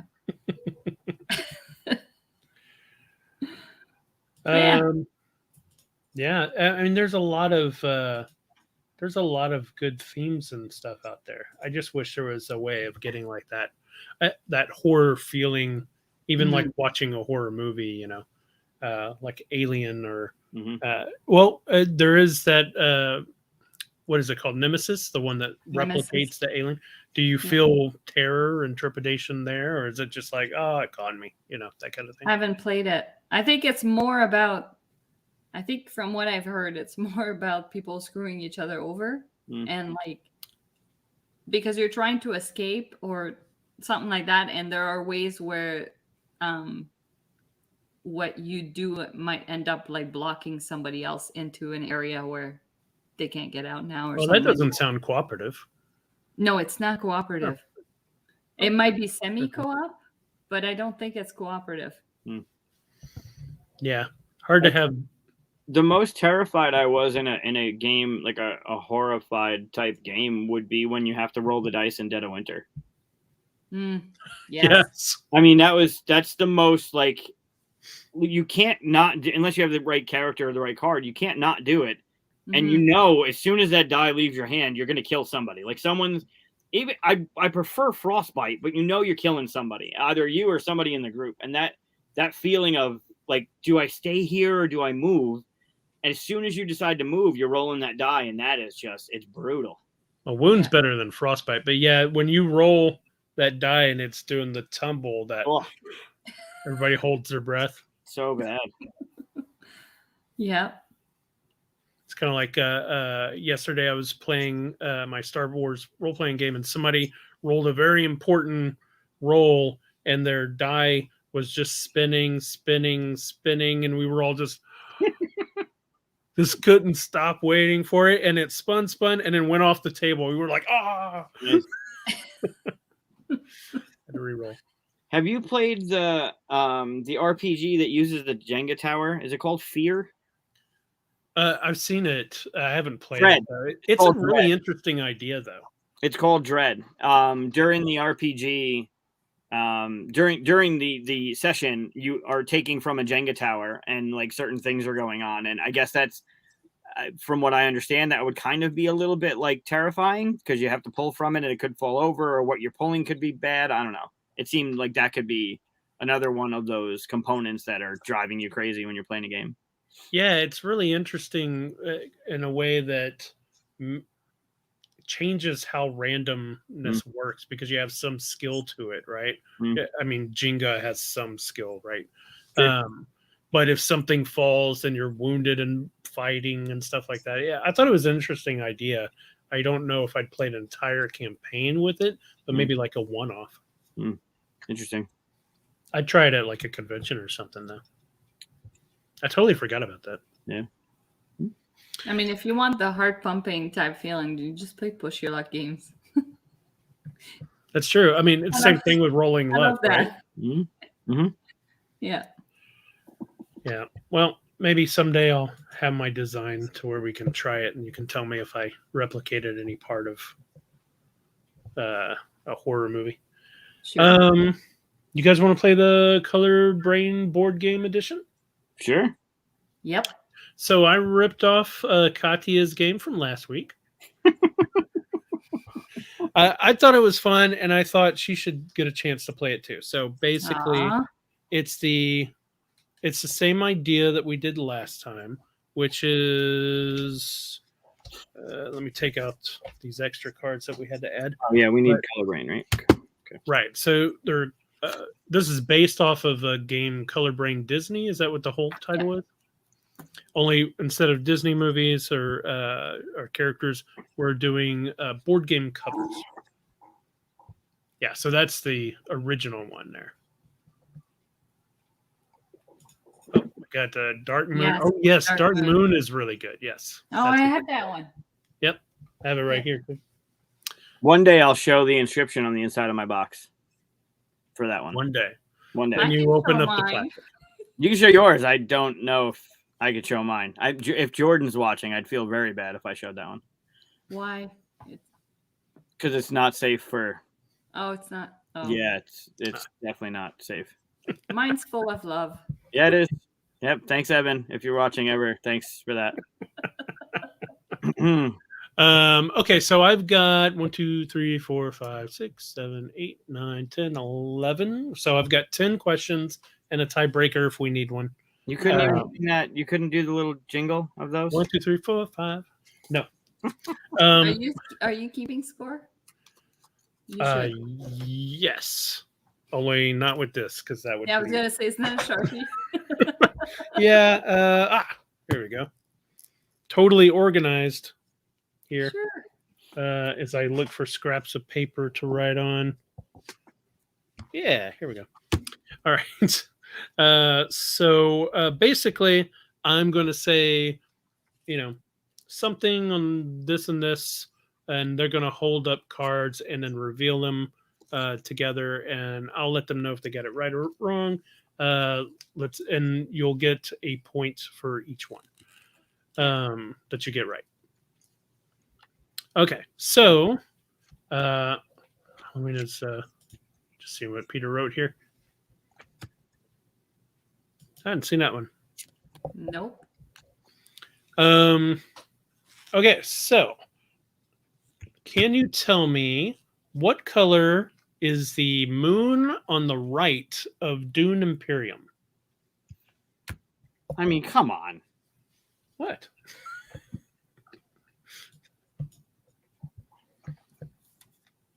Okay. Okay, reveal. Yep. Yellow. It's gray, Oh. All right. like a normal moon. Trick question. I like how both Boring. the ones on the left and the right are the same, but you specify the right to make us think, oh, wait, they're different colors. Yeah. By the way, did anybody watch it? No spoilers or anything. No. No. Okay. I did. Very, very good. Very close to the book. Okay, so no points at all. All right, let's see if you can do this one. I'm trying to prepare it over here. Can you tell me what are the colors of the cells? And actually, well, now I'm worried that Katia did this one already. What are the colored of the cells on the ships of Spirit Island? Oh yeah, I did that one. Did you do that one? All I right. did. Well, then you're gonna then never mind. Forget that one. It was red. Yeah. That's not fair to Mike. So Oh, I'm not right. gonna do that I one. can't Yeah, remember that one. that's not fair to Mike. I'm not gonna do that one. Oh, okay. So I picked one I actually don't know if both of you have played it, but it's such a famous game that you've seen the cover many times. Can you tell me what the color of the knife the assassin is holding on Gloomhaven? Come on. Are you for real? How many times have you seen the cover? You know, it's right there. Oh yeah. She's not an assassin, but Hold on.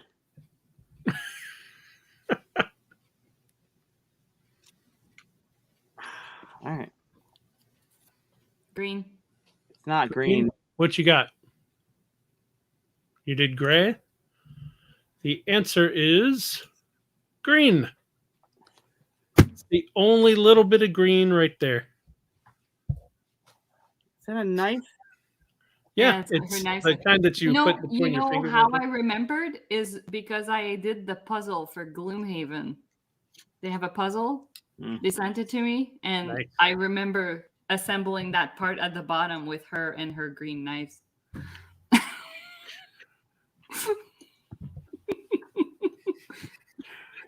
Yeah, this is going well so far. We're trying to beat Mike since he won every game last time. Yep. I'll get them. Okay. I don't know if either of you have played this, but it was a Spiels VR nominee. I think it might have even won. Can you tell me what the pants on the barbarian is on Magic Maze? Oh my god. I hate that game, so I wouldn't look at the box cover very much. It's got one of the coolest components in games. That's so frustrating ever.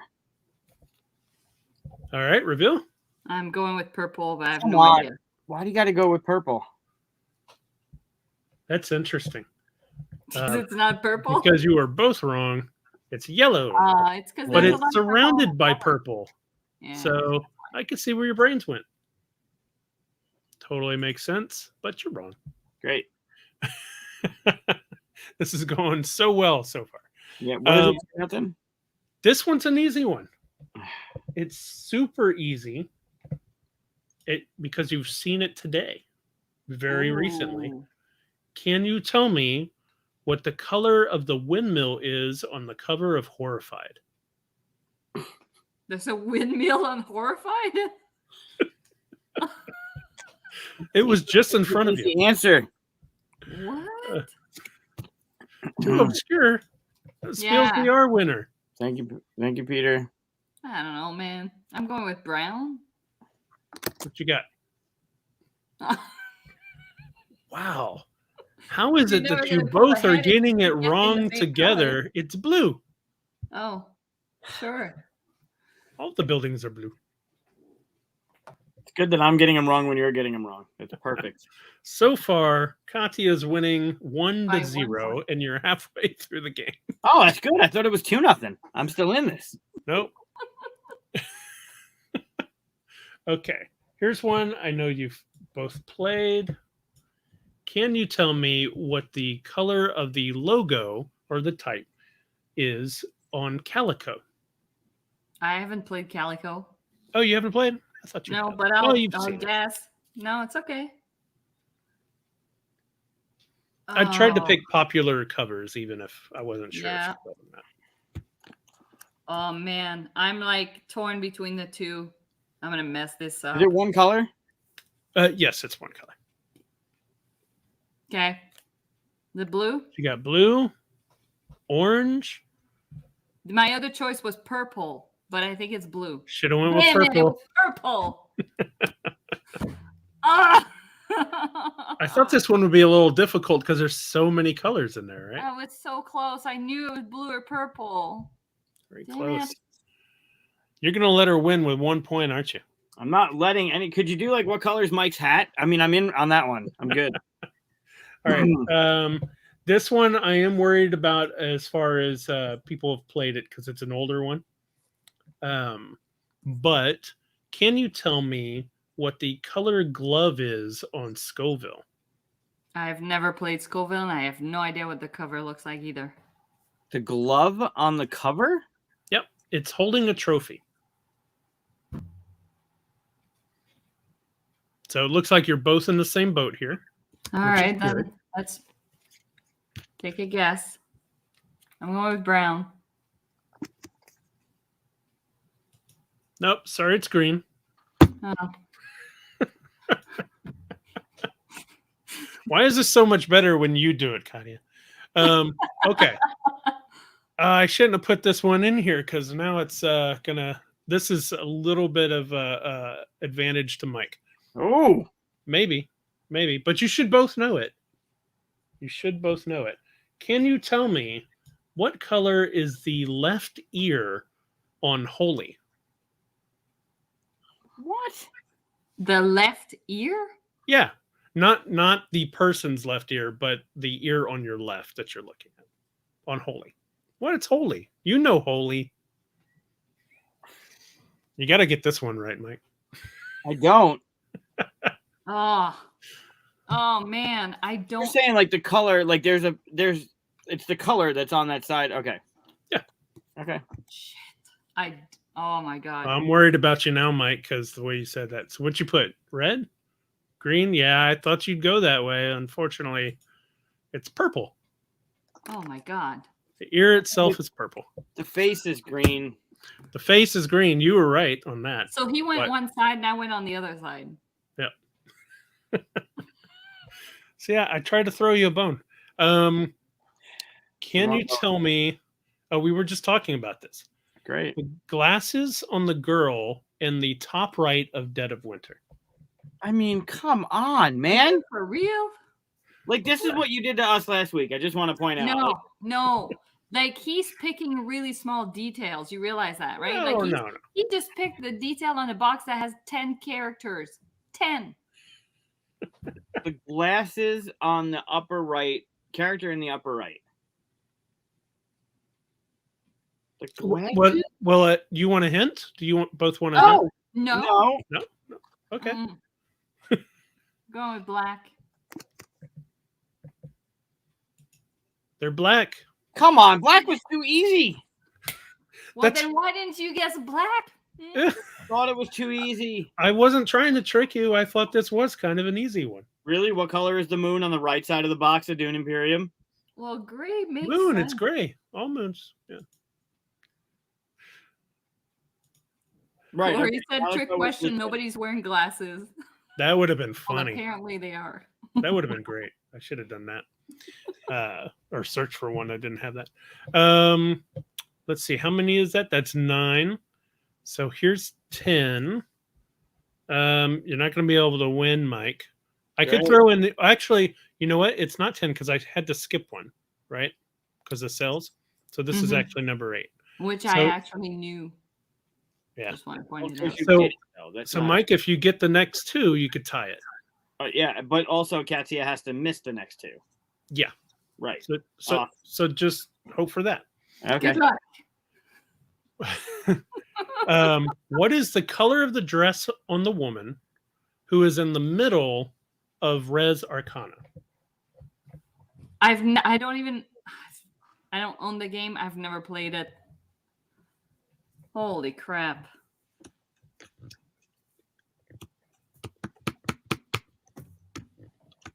I picked a color that's pretty, stands out contrast wise. Well, that's not good. Don't let me talk you out of the right answer. I don't know what you put up. I went with purple. I almost picked red. What did you have before, Mike? Red. Nope, Oh. it's white.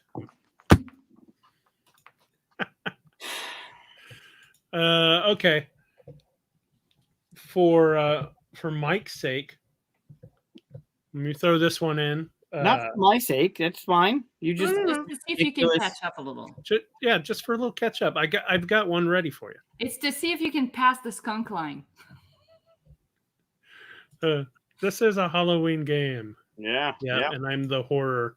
Can you tell me what the letters are on Arkham Horror 3rd edition?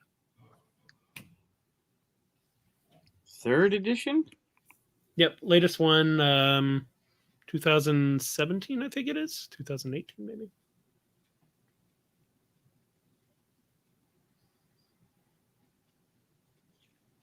No, I think I'm wrong. Hold on. I don't like third edition. I don't own third edition.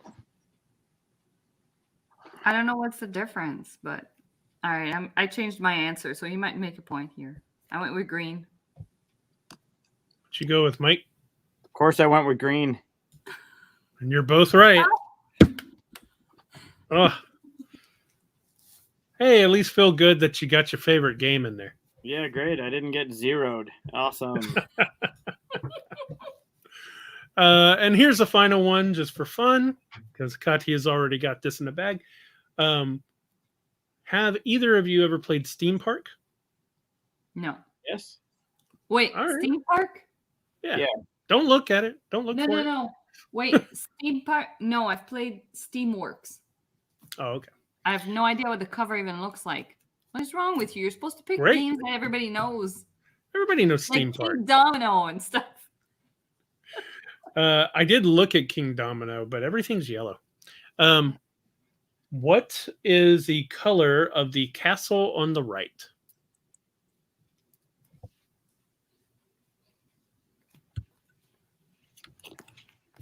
The white. Nope, it's pink. I had no idea what the cover even looks like. I At can't all. wait. I can't wait to do this to you guys. How many lines are in the UPC code of Kingswood? It wasn't that bad. I mean, it's the most predominant thing on here, color But wise. Steam Park is not even like a game that It's one everybody's of them. playing. You should try it, actually. I think you'd like it. Yeah, it's a good game. Okay, I'm done Well, there you torturing go. you. And we've defeated Mike, which was the goal, right? Which was the point. Yeah. Well, the next game is co-op, so Oh, even better. It's true. So we will try to lose so that Mike loses. No, I'm kidding. we Uh, gotta win together. it's gonna happen. We played. It's a on- compliment for your good showing last. It was pretty. It was pretty good. It's never happened that way before. It probably will never happen again. So.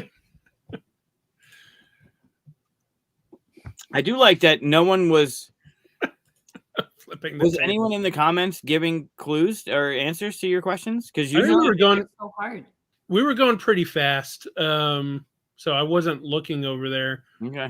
I think the only one they agreed with was Calico. Mm. Yeah. Mm-hmm. It's hard to get these right. Katia did it much better last week. You should go and look at those, because those were you were picking ones that were kind of like right on the tip of your tongue, like, oh, is it red or green? Like you weren't quite sure, and Very good. yep. So clearly, I shouldn't do this anymore. It should be Katia.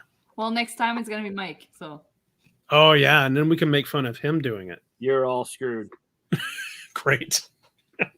should we expect anything else? Yeah, no, you're totally screwed. Both of you are screwed. We should study up before the next Yeah. show. What color was Mike's jersey in episode 3 of the Full 42? Blue. You have a lot of blue ones. Yeah, I guess the Full 42 one and the Ranger one I wear, but Mike, I'm surprised you wouldn't think of board game covers, because you're in social media quite a bit, and they're like, that's what you see normally is what they put on the post and stuff. That's generally what I try to go back to, because you don't sit there and look at the front of the box a lot. Usually you open it up and play with the parts, right? Mhm. All right, so the Explain next the thing. game. What was that? Colorful. I said we're explain. gonna play the colorful? game colorful. Let's do it. cool. You guys have your cards, right? Yeah. Yeah, I don't know how to play this game, so you're gonna have to teach it better than I taught the last one. Game is great. So we each have the same 15 colors. Every round. Yep, see, mine are exactly like yours. Yep, perfect. Yep. You have the prototype version, clearly. Every round, we each are going to remove the same 5. So if you guys could go through your decks right now and remove those 5 colors. Purple. Purple, gray, red. Hold on. Purple, gray, red, yellow, and orange. Purple. Oh, we're taking orange out. I like Yeah. orange. gray. orange, red, and yellow. Purple, gray. We should have done this before the show. No, because No, it's every it round. varies per round. Oh, every round. Okay. Every round. Gray. Hold on. I only got 4 here. Orange, purple, yellow, gray. What am I missing? And red. And red? Okay. Red. Take out red. Done. Um, I got 10 colors left. Do I win? you win. Do I win? I just want to make sure that we're playing 5.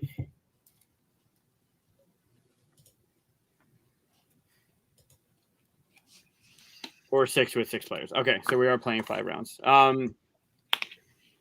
Yeah, the game's going to be a little bit different than the rules state. There's points. If we lose, you still get points. We're not playing it that way. So now we each have the same 10 colors. Okay. Yep.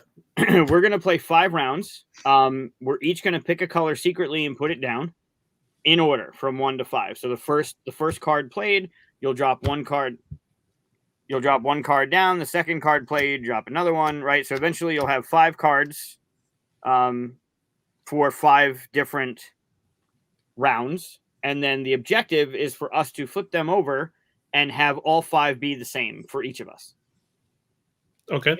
If we get all 3 of us get all 5 cards correct in order in the same round, we win. Gotcha. If not, we're going to shuffle up our colors, drop out 5 more, do it again until we get them right. This could be a 1 round, we got it, or it could be like what happened on Tuesday with the group I was playing with. We went through the entire deck and did not win. Wow. Yeah, I don't want to talk about it. So we're going to start in the upper left of my screen. So Katia, you're going to be number 1. The objective of the game, again, is to get all 5, right? And what you're going to do is you're going to have a topic. So for Katia, round 1, her topic is monster. Okay. And what she needs to do is give us a clue so we all drop down the same color based on what we have in our hands. Okay. So Question. for instance, if you thought, did I drop out? Yeah. Question. Do we know why they're in what order? Like, do we go, oh, this number 1 is most likely, so the first one we show is the most like color? Nope. We're literally going to go 1 to 5. And you're going to put down 1 card from your hand for whatever clue Katia gives us for a monster. So for instance, I see. I'm going to say this because it's not in the game. But let's say I thought Barney was a monster.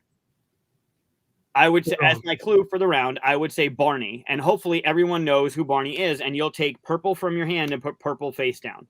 Oh, okay. All and right. then we'll go to round 2. It'll be a different card, but let's say round 2 is for Chris. Round 2's topic is hero. Chris, you would have to pick a color based on what we have left. Hero.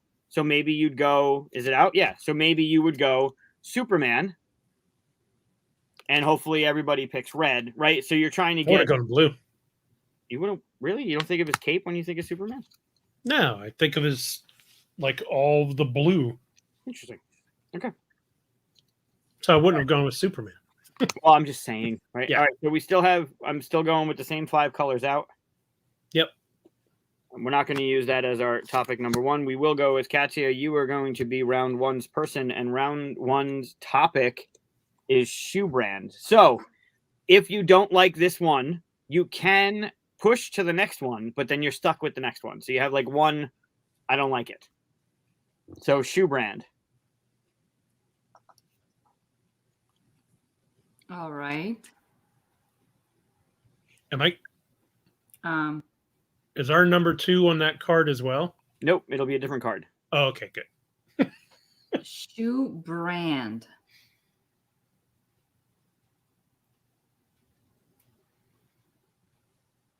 All right.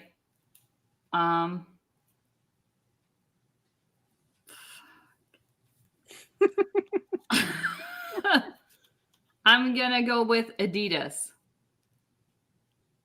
Okay. So of the cards you have in your hand, Chris, you're going to put 1 face down, and that's going to be your card for round number 1. Yep. Gotcha. All right. We'll go clockwise on the screen. So I'll go with number 2, and number 2's thing is solid. So for solid, I will pick.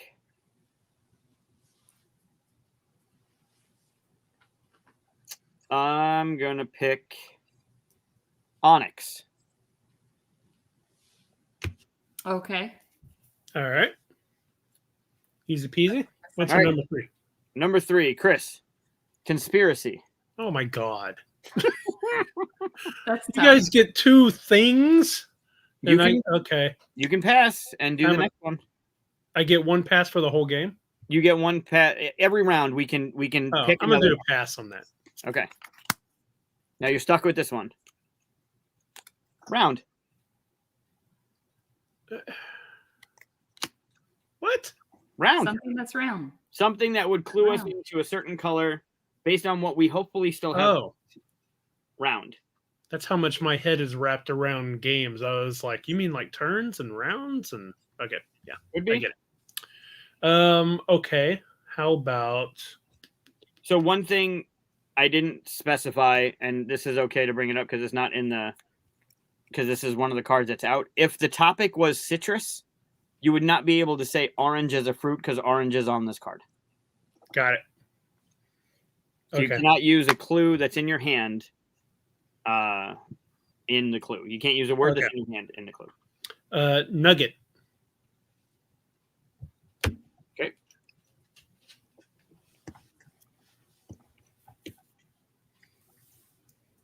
Good. Back to Yep. me. Yep. So we are on number 4, The tension's building. plastic. Plastic. Are both our 4s and 5s plastic? No. This is Oh, okay. in round 4. If we use this, the next one will still be in the bottom of the card. But Plastic. I don't see how we're not going to win this. okay. Famous last words. Um. Are you keeping track of the cards so we can argue? I am. Okay. I think I know. Oh no! Hold on. That's not gonna work. I have them all in order. Oh shit.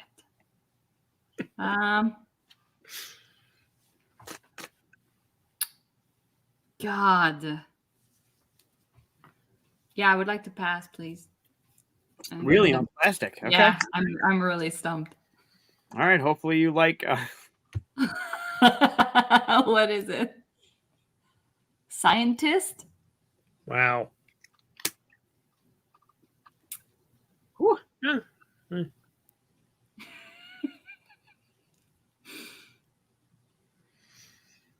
I don't see how we're gonna lose.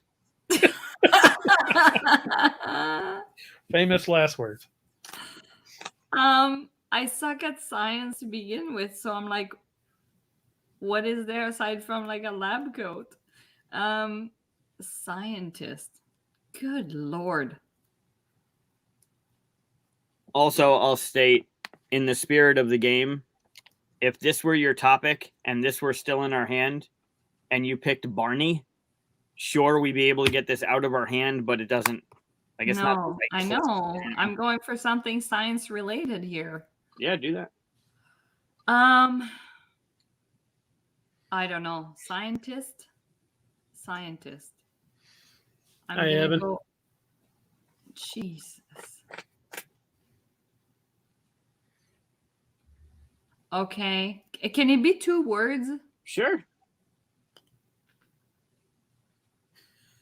All right. I'm gonna go with I'm gonna go with breast cancer. Scientists definitely do breast cancer research, so that's a good. That's kind of what I'm thinking. So I think it's valid. sorry to be a bummer, but Works. what's my clue? Oh God, appraise. Appraise. Appraise. Glad to have you, Evan. Oh, Oh man. Probably a design session, I bet. Appraise. I haven't had a co-design session in a long time. I'm going on Wednesday. Going to Daryl's. I'm gonna go with. I mean, I guess it's appraise. You haven't passed yet. More of a jealousy thing. No. I'm gonna. My clue will be somebody being envious of you. Oh, What? Envious. If somebody, I know what you're saying, but how's that go with a That's- yeah. praise? I'm not sure. I'm envious of you. So I'm Or praising. they're praising it. Oh, I see what Okay. you're saying. Okay. I get it. That's interesting. All right. I'm going with this, but All right, we're good. yeah. So now we reveal them. I Yeah, agree, so- Evan. I am too. Yeah, co-design. If you can find the right co-designer, and we could talk about this on another show. But if you can find the right co-designer, it's unbelievably helpful for both. Yeah, see, that's appraise is determining the value of a Right. thing. No, it was appraise. Yeah, It was 2 It's words. a and then praise. Yeah. correct. Oh, okay. So now thought we it was reveal our appraise. colors Yep. in the order. Right. So All right. topic number 1 was shoe brand, and Yeah. Katia's clue was Adidas. Yeah. So our color is White. white. Hey. Yay. Okay. I The just next guessed one on that was solid. Yep. The topic was solid, and I think I said onyx. Yep. Black. Hopefully, no one got. Silver, right? No, I'm kidding. Yeah, right. Okay. Woo-hoo. Chris's round, Yep. and your clue was Nugget. nugget. Gold. Gold it Yeah. is. See, I told you we got this. Scientist, the clue was breast cancer. Wow, can't really see on mine. Yep. And then praise, being envious, was green.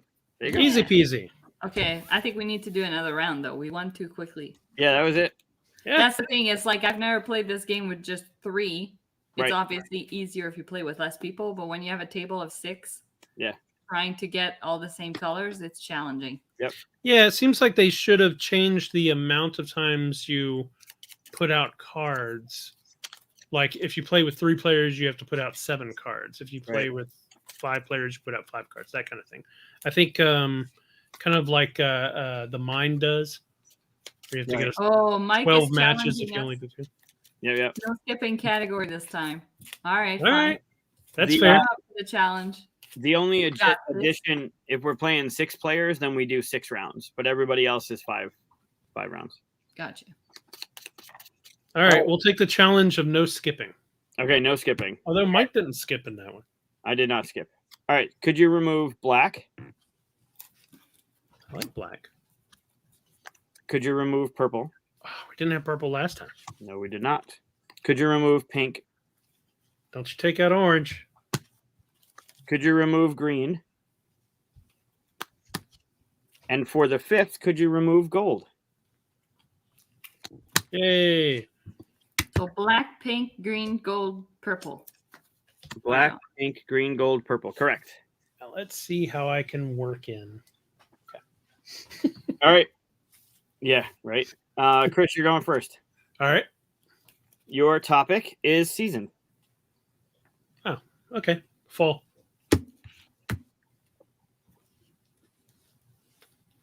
I mean, Yeah, I was gonna say You want to rethink that one? I would have went with something else, but sure. Seriously? Knowing you, I'm going with this. Okay. No. That's challenge time. Nope. Why would you do that? I know, right? It seems so like easy in 4 your head. different But there's colors like to I'm pick. the traitor. I'm the traitor. All Yeah. right. There's easily 4 colors we could have chosen from. Yeah. All right. Video game. Is that for me? That's for you. That's a fun one. I'm gonna go with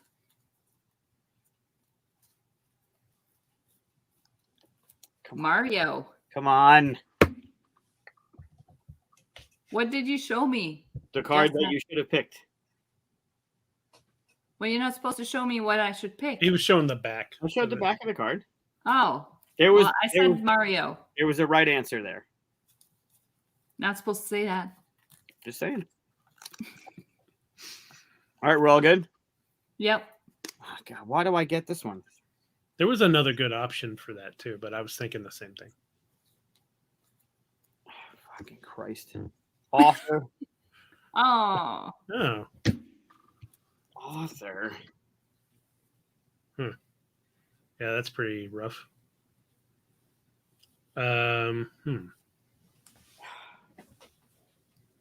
There are authors of comic books. I mean,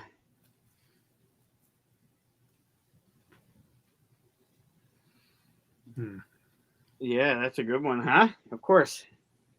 I don't read, so it's gonna be really hard for me to pick a color.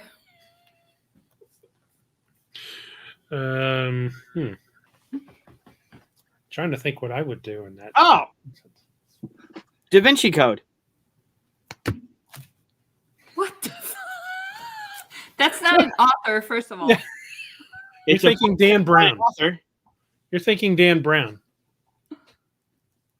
Oh, Oh, that's why he didn't. Oops. There you go. Well done. That's why he didn't say it. you're supposed to say an author, though, aren't you? No, I have to do it. I have to get you to Traitor. Can we Oops. get another question? We don't have a choice. They got messed up. Sorry. Did not even occur to me. I know No, I was thinking of Dan Brown. I wanted you to think of Dan Brown. Yeah. I get Yeah. it now. Yeah. Pop star. Now I get Pop Star. Star. Oh, come on. Oh, no. It's Pop Star. not available.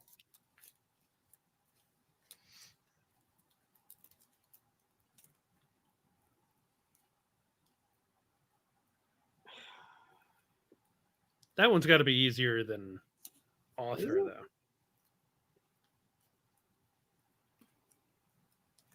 Pop Star. I mean, it's pop music, right? Are they a star?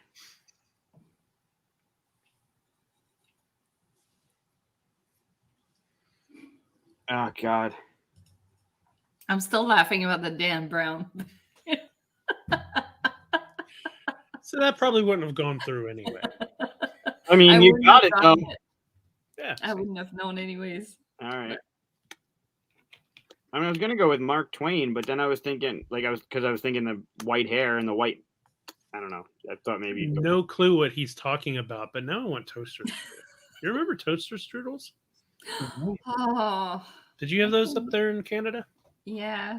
I can't eat those, but I used to. They were good. Oh, I used to eat those every day for breakfast They're so greasy. when I was in high school. Yeah, so bad. Worse than Pop Tarts. Yeah. Well, they're better than Pop Tarts, but they're worse for you than Pop Yeah. Tarts. Yep, they had icing on there. Yeah, yeah. You'd squeeze it and decorate. I'd put the little icing packets on top of the toaster while they were toasting, so they'd get nice and warm. Mhm. You got your pop? I almost said Pop Tart. You got your Pop Star clue? I hate it. I'm gonna go with Eiffel 65 as my clue. I don't know who that is. What that is? Yeah. Got it. Rolled the dice on that. Yep. This Great. is where we lose. Is this This is this my for. turn? This is for. Sweets shop. Sweet shop? Oh. Yep. Okay. Are there different sweets shop? Yeah, I know. I feel like- Well, I mean, no. Okay.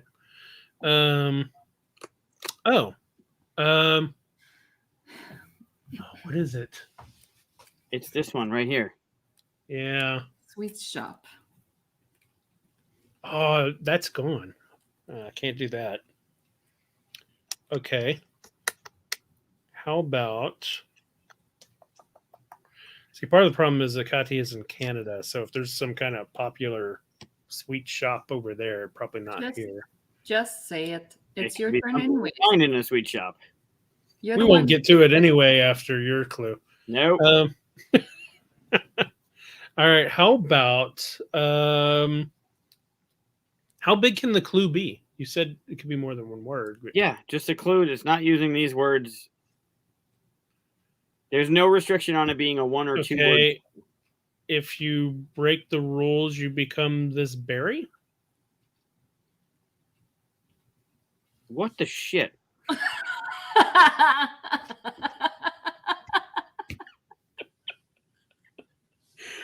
Uh, Well, I'm putting down what you should have said as my answer. uh, Oh my god. That's from the sweet shop. yeah. Totally tracks. Oh my god. I want my pass again. Katia, it's on you. Oh, that's Wait, interesting. what happened to the sweet shop for real? Like that was And that for was real? that That was was the a clue. clue. Yeah. Can you repeat it, please? I don't think you can. Yeah, I'm trying to remember exactly how I worded it. If you mess up, you become this berry. Something about rules. I like Evan's cheat berry. That's pretty good. Yeah, I mean, shit. This is awful. Okay. When the game's over, I'm going to tell you what you should have said for this clue. I would be Okay. happy to hear it. Sorry, what was my clue? I didn't see it. Third time. The third one? No, the third time I'm showing it. Designer. Your clue Yes. is topic is Good. designer. That's the clue I gave. Yeah. Okay. Designer. Oh. I'm hoping you guys know this. Vera Wang. What? Oh, I think I. Oh no. Why I do wouldn't you not. make a board game? Oh Yeah, we're not getting to this anyway. So. no. No. All right. What? Yeah. I don't know. I'm putting down the one you should have picked. All right.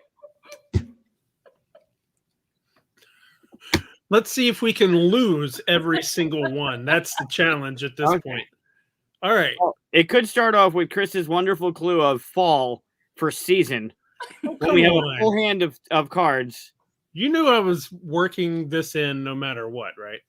It I was mean, a yes, wine. we get it. But it could have been red or yellow or brown. Yeah. Orange is always the color I think of with fall. Okay. You could have left Mostly that. mostly because in Texas we don't get different colored trees. They always stay green. Pumpkins. Yeah, pumpkins is pretty much the only Yeah, I one get it. I see. All right. Video game. Oh, hold on. So Mike made a prediction in the comment. Okay. Fall, orange. Video games, the Mario is red. Pop, start, Nothing. nothing. Sweet shop, if you mess up, break the rules, red. And then designer Vera Wang, he doesn't know. Okay. All right. Yeah, you can't use once you use red for Mario, you wouldn't be able to use red for the berry. Like once it's Right. down, it's down. So Sure. All right. So All right, Mario so- was red. yeah, this is the way you should have went with that one. Mario was the right answer. I was also thinking you could do Pac-Man yellow. Yeah, that would have been good. Yeah. Yeah. that But would've been good. Mario was the first one that came to mind too, so I could pick.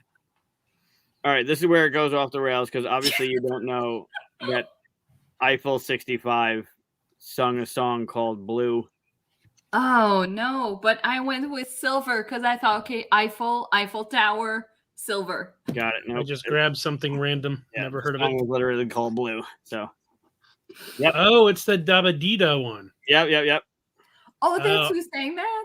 Yeah, I never knew who sang that. Eiffel 65. If you had gone Dabadida, that would have been it. Didn't think of that one. Uh, I will next time that comes up though. And Blue is in my hand. Yeah, okay. that's it right there. Sweet So Chef. then- For the life of me, I couldn't figure out why you didn't just say chocolate. Oh yeah. Yeah, Well, Oh, I thought yeah. it had to be like a shop.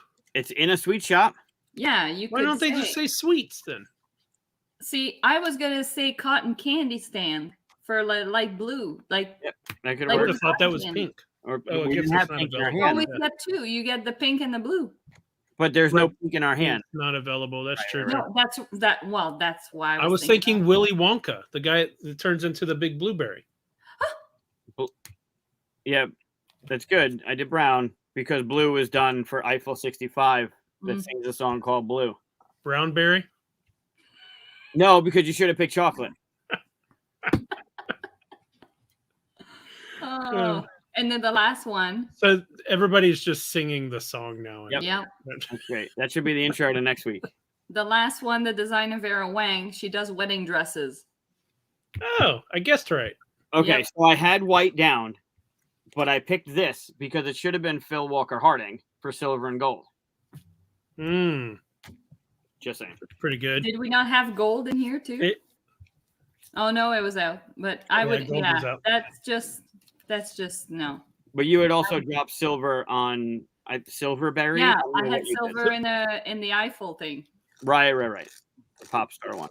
So in the future, you should probably put what they're looking for, not what you think they should, like chocolate or silver and gold. Right. Sure. Oh, snozberries. That's a good one. That's a Yeah. reference too. So we lost one, we won one. So I think we need like a tiebreaker to know if we suck or not. Sure. Let's do it. I'll I'll try not to be a traitor this time. Chris, you remove the colors. No, mine are all laid out like this. All right, Okay, Katia, you I remove. will. I will. All right. Remove orange. Sorry, Chris. Oh, I quit. No, I'm kidding. Remove green. Gray. Ooh, Well, that's good. yeah. Silver and gray suck. Pale blue. Never That's used that anyway. I can't And get black. it out. I can't pick. Oh, I like black. No, that's good because that means there's one blue, there's one green. That's good. Yeah, that's pretty good pick. Oh, we got purple in there. That's nice. Okay. All right. All right. So Katia, you led round 1. Chris, you led round 2. I will lead round 3. Do I get to pass this time? No.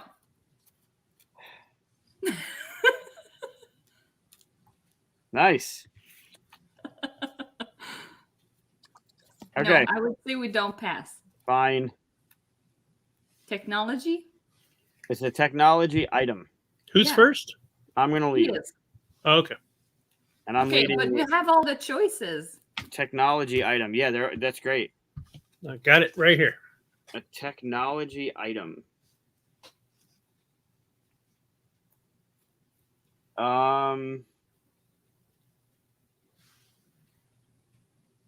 Bleh. That could be that. That's not good.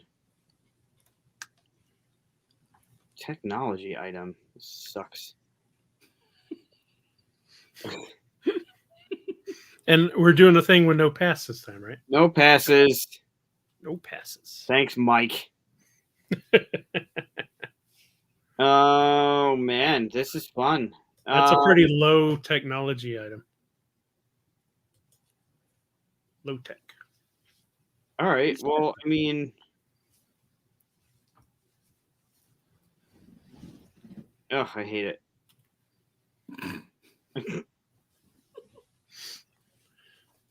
Because that could be that thing, and I don't want that thing to be a thing. A technology item. It's still tech, just low tech, Evan. Yep, I agree. What, a sextant? Yeah. Yeah, I would say that's good. Good pick too. All right, Too bad I'm you going didn't to pick say. I don't like it. Say something you like. Well, it's got to be that it's no, I don't like it.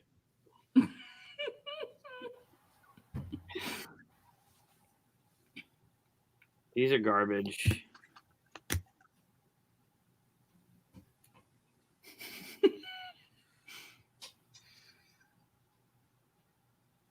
I caught Aaron sticking googly eyes on my helmets back here.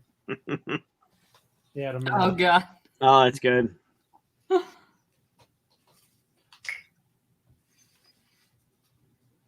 A technology item. All right. Well, a MacBook is technology, right? So I'm going to say the cover of a MacBook.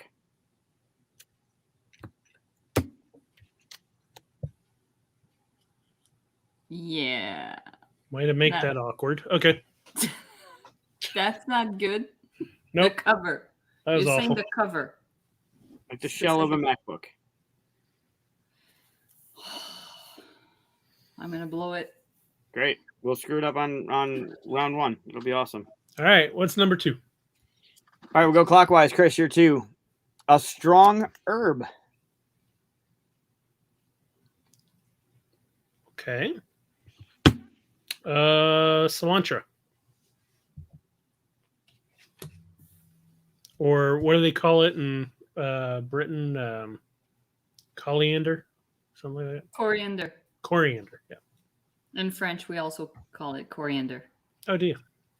Cilantro? Yep. Mhm. Okay. So delicious. I like cilantro. I thought coriander was a completely different color. Go with cilantro. That was the Yeah. clue. Cilantro. Okay, I'm good with that too. All right. Number 3. Dress style. What? Man, we're missing the good color for that. Dress style. Yep.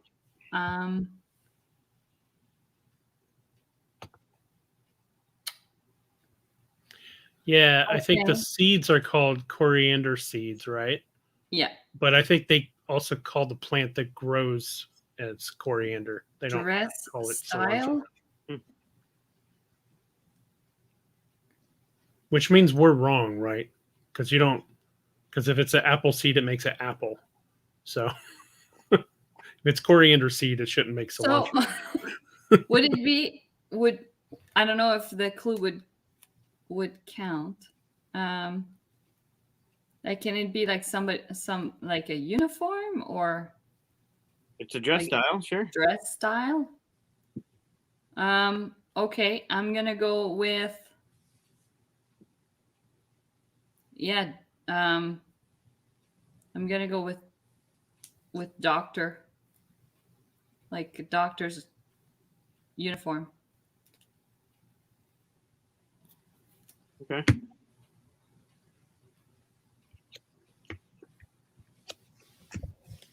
Oh, crap.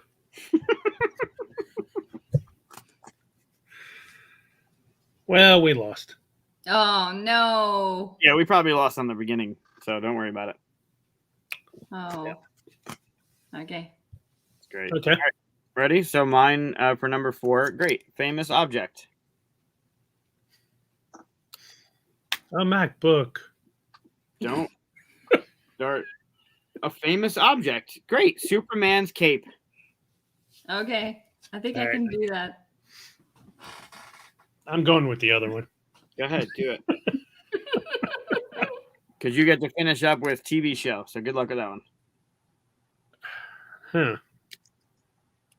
Oh, there's a good one for that. Yeah, Barney. There you go. Wait, I don't want to do that because you use that as an example. I'm gonna do something else. I'm gonna do, even though we won't make it to this point, right? Oh, Smurfs. Also good. All right. All right. All right. So Disaster. How did Everyone- Mike mess us up? no, everyone knows a MacBook is silver. That's what I guessed. But yeah, because Oh, all of the Apple stuff is Yeah, white.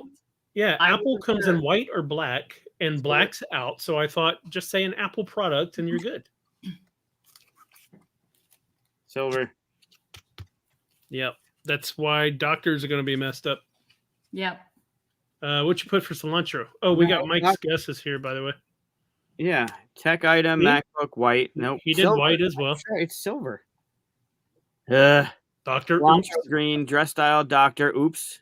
Yep. Famous object, Superman's cape, blue. No. Nope. TV You show. can't say or. So yeah, green for cilantro. Yeah, but the Well, lime green. Lime, All of Right, 'cause right, the other right. one's gone. because lime and Yeah. cilantro is delicious. Doctor's uniform are white. White. Didn't have white. Great. Can you imagine you go to the doctor and they're dressed in brown? I always thought they ought to dress in red so you don't see all the splatter. That's The also cape. good. Like Dexter. Yep. Superman's cape is red, And Yep. Smurf. and then TV show is Smurfs. Well, so apparently we suck. Yep. Should have stopped at 1. Yeah. Too easy. It's because Mike added that no passing rule. Made it really hard. That was good. Although, would you have passed on the technology one? I don't think you would have, would you? When I drew it and I saw it, I asked if we were allowed to pass, so I was thinking about Oh, it. So probably Yep. So it's Mike Vanderveen's fault that we lost. I will blame it on Mike. Sure. I'm okay with that. Always blame it on a Mike. That's my motto. And it's a good one. It usually works. A Mike, any Mike will do. Any Mike. So yeah, that's colorful. It's fun. He's justifying his treacherous ways. Yeah, no, I think that's fair. I think it's a good way to play it. I don't know. It was good. Yeah. Yeah. There are clues though that are really, really difficult, like conspiracy. Like that's just Yeah. so abstract. Like Russia. Oh, I know. Oh, it also depends on the colors that you have in your hand too, right? yeah. I almost said something, but it was highly political, so I passed it on the conspiracy one. I mean, if it's in the game, I mean, I guess. I just don't want it on my show. It's annoying. I think when we were playing, Jordan, who was in the chat earlier, we were playing, and I think the topic was politician, and she said Trump, and everyone knew it was orange because of the hair. So That's where I was going with the conspiracy as well. Yeah, it was a good way to drop that in to get everyone to say the right color. Yeah, but it didn't. I mean, you could, well, it didn't do it. No one started arguing over whatever. It was just like, we laughed and then we moved on. So the only thing I got left on our show list here is to talk about some little Star Wars news. Yeah. Show. Who popped it up? Was that you, Mike? Is Michael? Yeah. Yeah, I saw it come up. So yeah, a little spoilery stuff. I don't know if you want to put. It's nothing that's been out. We saw a rumor basically. News. Yeah. Yep. Yeah, I'm curious to see. One, do you think it's true? And two, if it is, how it's going to play out. But I saw. You should have the image. It was on the Discord. But apparently, Rosario Dawson, who plays Ahsoka in Mandalorian, she's having her own series, and she tweeted there was a rumor about Hayden Christensen reprising his role as Anakin in the series. So Rosario Dawson had a tweet that said, and if it's true, it's really cute. It said, "Hey Sky Guy, yep, they know. See you soon." And then she tagged it Snips, which I think is awesome. For those that know that's what he would call her in the series. Mm-hmm. And that's what she would call him in the series. So the rumor is that he is reprising his role in the Ahsoka series that's coming out after Mando 3. So if it's true, that's friggin' awesome. However, Anakin at this point in Ahsoka's storyline, Anakin, this is after Return of the Jedi. So obviously Anakin is no longer, like, he's a Force ghost at this point. So if it's true, do you think it's true? And if it is true, how do you think it's going to be portrayed? Is it just going to be a flashback? Is it what's going to happen? What do you think is going to happen? Either one. So you're saying, wait, so, pardon me. So you're saying it happens when? Like this series happens when? So we meet Ahsoka in Mando, and Yeah. this is all happening after Return of the Jedi. 5 years after Return of the Jedi. So Anakin's done, right? There's that whole scene where Luke takes off the helmet because he wants to look at his son, and Vader is done. Like, there's no more. We see him at the end with the stupid Force Ghost switch to Anakin Skywalker instead of the old Anakin. Yeah. Why was that bad? Come on. That was the worst. That was the worst thing they could have done. Anyways. Honestly. So anyway, Anakin is done at this point, and we fast forward 5 years to Mando, and now we meet Ahsoka in season 2. Right. So it's after Return of the Jedi, but now the rumor is that he's reprising his role as Anakin Skywalker. So What does whether reprising mean for the Frenchie here? picking up the role again, Oh, like he's so gonna then be, yes. So then yes, it's going to be in flashbacks. right? But isn't that a little like, eh, I don't think so. eh. Well, the problem with that though is if it is in flashbacks, then it's not going to be Rosario Dawson playing her, right? Because she would have been what 14 to 16, I think, during the Clone Wars. So you Yeah, can't have so- her playing. Right. So maybe there's somebody else who will play her at that age when they do flashbacks, and then she'll be in the main story. Like, Right. that's my guess. It'd be kind of cool to see a live action flashback to Clone Wars time. Hmm. Even if they put it like in between two episodes or something like that, and you're just like, oh man, that's awesome that they did something, you know, and if it had something to do, you know how they do where they go flashback and then when they come back, something back then kind of has to do with what's happening Mhm. there, you know. I'd like that. I'd have a problem with him being a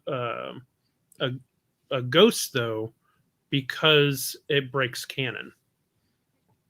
And I'm worried that the people writing it don't know that. Which is, well, so Jedi don't normally become ghosts. That's a totally unusual thing that only Obi-Wan Kenobi and Yoda pulled off. And the fact that Anakin pops up at the end of Return of Jedi is like, there's an issue with it because Clone Wars, Qui-Gon Jinn basically talks to Yoda and says, I was trying to figure out a way to keep myself who I am, you know, be a ghost basically, instead of just dissipating into the Force like everybody else does. And he said, I figured it out, but not really well. And then he tells Yoda, he teaches him how to do it. And that's why Yoda can do it later on. And Yoda, at the end of episode 3, tells Obi-Wan, I've been talking to Qui-Gon, and I've got to teach you how to do this. So that's why only Yoda and Obi-Wan should be the ones to be ghosts at the end. Yeah, I don't know. Obi-Wan trained Anakin. This is at the end of episode 3, after Anakin's turned to Vader. Oh. So Obi-Wan and Yoda didn't know that. Unless Yoda taught Anakin but didn't tell Obi-Wan for some reason, that seems completely weird. But yeah, it's like an actual like thing you have to learn and train to do. Right. And prepare yourself before death to do. That's why Obi-Wan Kenobi like raises his lightsaber and kind of like meditates for just a second before Vader kills him, because he prepares himself so that he can maintain his consciousness as a ghost. Sorry if this is getting way too nerdy, but this is awesome though. What would you say that Vader killed Obi? Yeah, of course he did. In episode 4. No. I know the scene. I know what's happening, but like the cloak is already falling as Vader's swiping. Like he doesn't cut him. He doesn't kill him. There's no body there that he swipes through.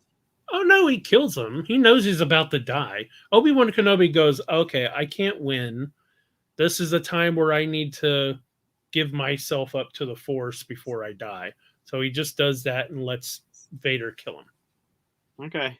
Like he looks over at Luke and goes, I can help him a lot more if I retain myself as a ghost. So I'm going to do this and die. And that's why Vader like steps on the cloak. He's like, what the hell? This is not what happens. I've seen many Jedi die, right? He's killed many. In fact, you see Qui-Gon, they burn his body when he dies. He didn't even fade off. And they say in Clone Wars that he didn't quite do it all the way. That's why he can't just be a ghost and all. Okay. They're going off on other things in here. Horcrux. Yeah, kind of.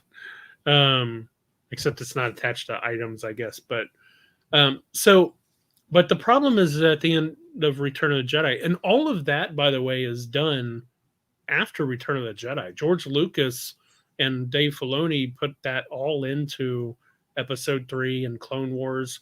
Like that's all been like solidified as canon now. So how do they explain Anakin as a ghost at the end of Return of the Jedi? Right. I mean, you could just say like, okay, he just died. Here's a ghost, and then he dissipates or something. Who knows? But Hmm. they Yeah. also do the thing at the end of Episode 9. Spoilers on that, if you know, but where she hears all the voices, right? Yeah. And all of those people, Mace Windu, all of them should just be part of the ether or whatever. They shouldn't retain their consciousness. So Interesting. Other than it breaking canon, I never thought that Vader killed Obi. I always thought that Obi gave himself up, because when Yoda goes, Yoda just kind of fades, right? Same thing with Obi. When Obi just he's done. Like, I'm done. I'm going to give myself up to be stronger. I never thought that Vader's blade pierced Obi ever. I've never heard anybody say anything like that before. That's interesting. Like, it makes it seem like it, right? Like, he's going to stop. He gives up, right? Vader takes the swipe. But if you look at the scene, he never, like, he's not there when Vader, like, the cloak's already going to the ground, like, as Vader's swiping. So it's not like he's cutting any part of him. I never came across as if Vader killed him. It was always Obi giving himself up to be stronger, to make Luke stronger. I always thought that, he tried to keep things kid friendly. So I always thought that's why he didn't have him like go whoom and like and then disappear.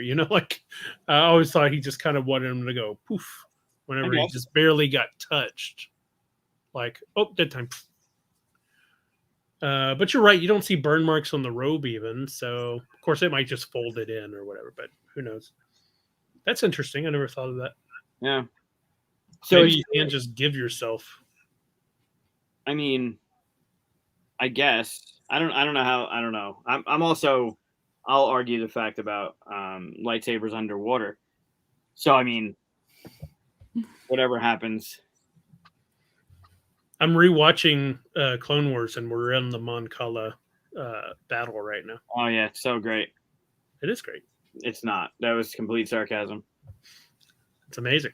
Those like is that the one with the shark heads, or is that the one with like the dude that they have to rescue? That I skipped those ones. Yeah. I couldn't do it. What? You can't skip.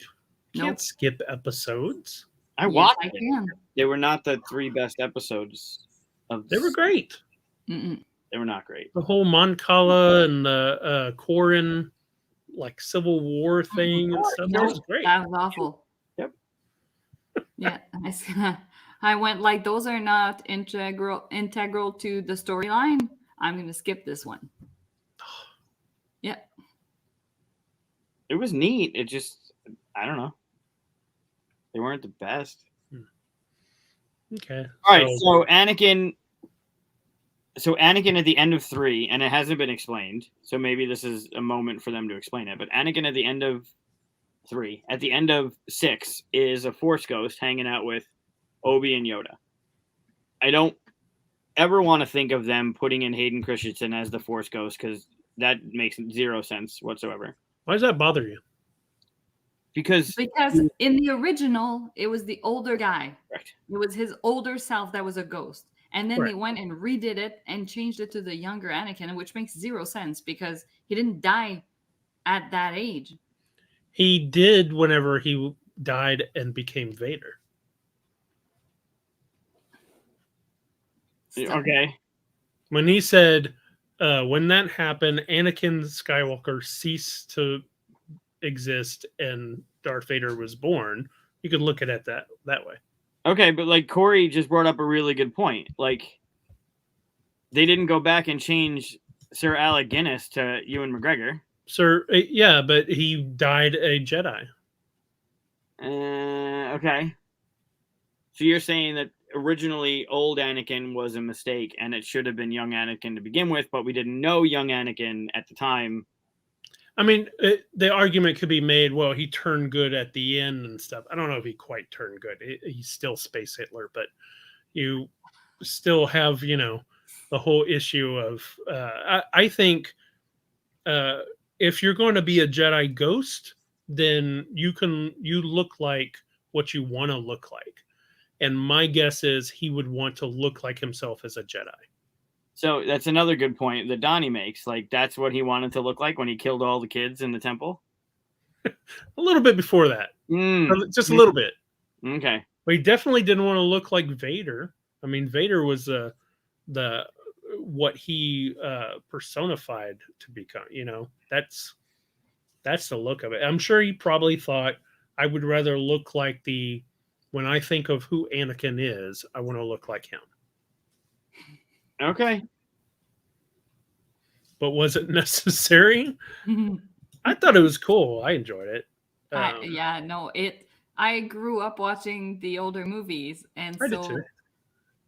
when I watched that one, and I knew they had, made some adjustments with the special effects and whatnot, and then we got to the end scene, and I'm just like, wait, what? And it just like, it ruined it for me. It's like, no. Like, I don't know. It was just, there was something about seeing him there as, Darth Vader, like his character, because he had turned kind of good at the end. Like, he was coming back to, like the good side. So to see him there with the other ones, it was like wrapping it up with a bow. Like, it was, and then when they replaced that, to me, it just See, but I disagree because that old guy, nobody knew who he was. You didn't see him. You move the mask like a few minutes before this. You're like, oh, old burnt up bald guy. Okay, cool. And then that's it. And then you see the guy, he's got a little hair and no scars. You're like, all right, that meant nothing to you. You're like, some dude. To me, that was like, then it's the nice, obviously not all scarred version of. That person never existed. I guess. But it's that person that gave themselves up to make the Force stronger, right? Yoda was Yoda, old Muppet Yoda, as a Force ghost, because that's when he gave himself up to the Force. Obi was Sir Alec Guinness, because that's when he gave himself up to the Force. So Vader should be sitting there with no legs, no arms, and scars across, because he gave himself up to the Force, and that's he what he did looked not like. give himself up to the Force. It wasn't until he picked up, when he saw the Emperor killing his son, and he's like, fuck this, and he grabbed the Emperor and sacrificed himself. Like, that's when he gave himself up. Like, this is what I need to do to make this better. And that's fine. So if you're saying they need to look like what they did when they died, then he should have scars and all that stuff. Yeah. Right, with no legs and no arms. Yeah, no, that's true. That's true. Okay. So I don't think it's what he looked like when he died. I think it's how you picture yourself. And Obi-Wan Kenobi and Yoda being old, they would have been fine with it. That's how they picture themselves as they die. But if he thought of himself as, I'm back to Anakin again with his last breath, he's going to come back as Anakin, as he thinks he looks like. He's not this burnt up, messed up dude. Yeah, he's that full of himself that he wanted to be the young stud that he was in the first 3 episodes than he was the old burnt up guy in ashes. That's well, I mean, if you think about it, if he was like, oh, okay, I'll the way I'm going to look as a ghost is how I am now, except, you know what? I need some hair. I'm going to add some hair, and I'll take the scars away, and I better have some legs. Like, yeah. Like he went through that much process. Like, no, he'd just be like, oh, okay, I'm going to go back to what I feel like Anakin should look like. Okay. Yeah, he loved that part of his life. That's when he was killing younglings. I didn't put that part up. Yeah, and I think Evan brought up a good point about the edited scene where Han was stepping on Jabba's leg or Jabba's tail. Yeah. Like, I don't know why the edit, right? Like, why change it at that point? It does, and you're right. It does nothing. It does nothing to canon, because technically he shouldn't be there anyway, because he wouldn't have learned how to do it from anyone that knew how to do it. Well, they shouldn't have had that scene anyway. Them all hanging out on the log as ghosts. Oh no, I thought you wrote about Han stepping on the tail. Oh yeah, no, agreed. But which scene are you talking about? Where Obi-Wan Kenobi's sitting on the log? Like the 3 of them getting back together again at the end of Return. No, I like the scene and all, other than the fact that it doesn't make sense canon-wise that Anakin has a ghost. Right.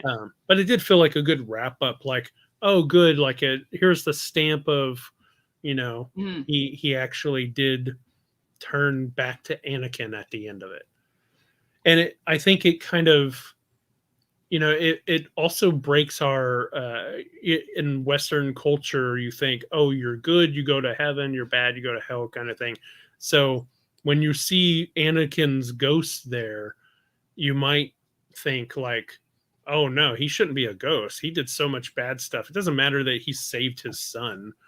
He should, but that's not, I don't think that's how it's supposed to work. I think it's a thing that is in your head, basically like you make your own hell kind of thing, right? Dark Well, side, and light the other side. thing, the It's other not thing about this too is earth. we didn't know everything. Like when those episodes came out, we didn't know everything that he had done, right? So it's like it made sense that it's like, sure, he kind of, he did some bad things and then did a good thing at the end there, but we also didn't know everything that I mean, we got didn't know he was instrumental in the destruction of an entire world, right. and that he helped wipe out all of the Jedi. You knew that in episode 4, 5, and 6.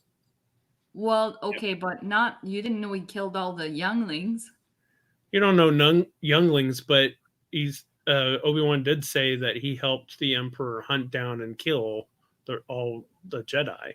So, Well, Yeah. I guess it just I mean, brings the it fact that they're home. kids, that's one of the things I love about that, is because it like punched that even harder in I know. episode 3. Yeah.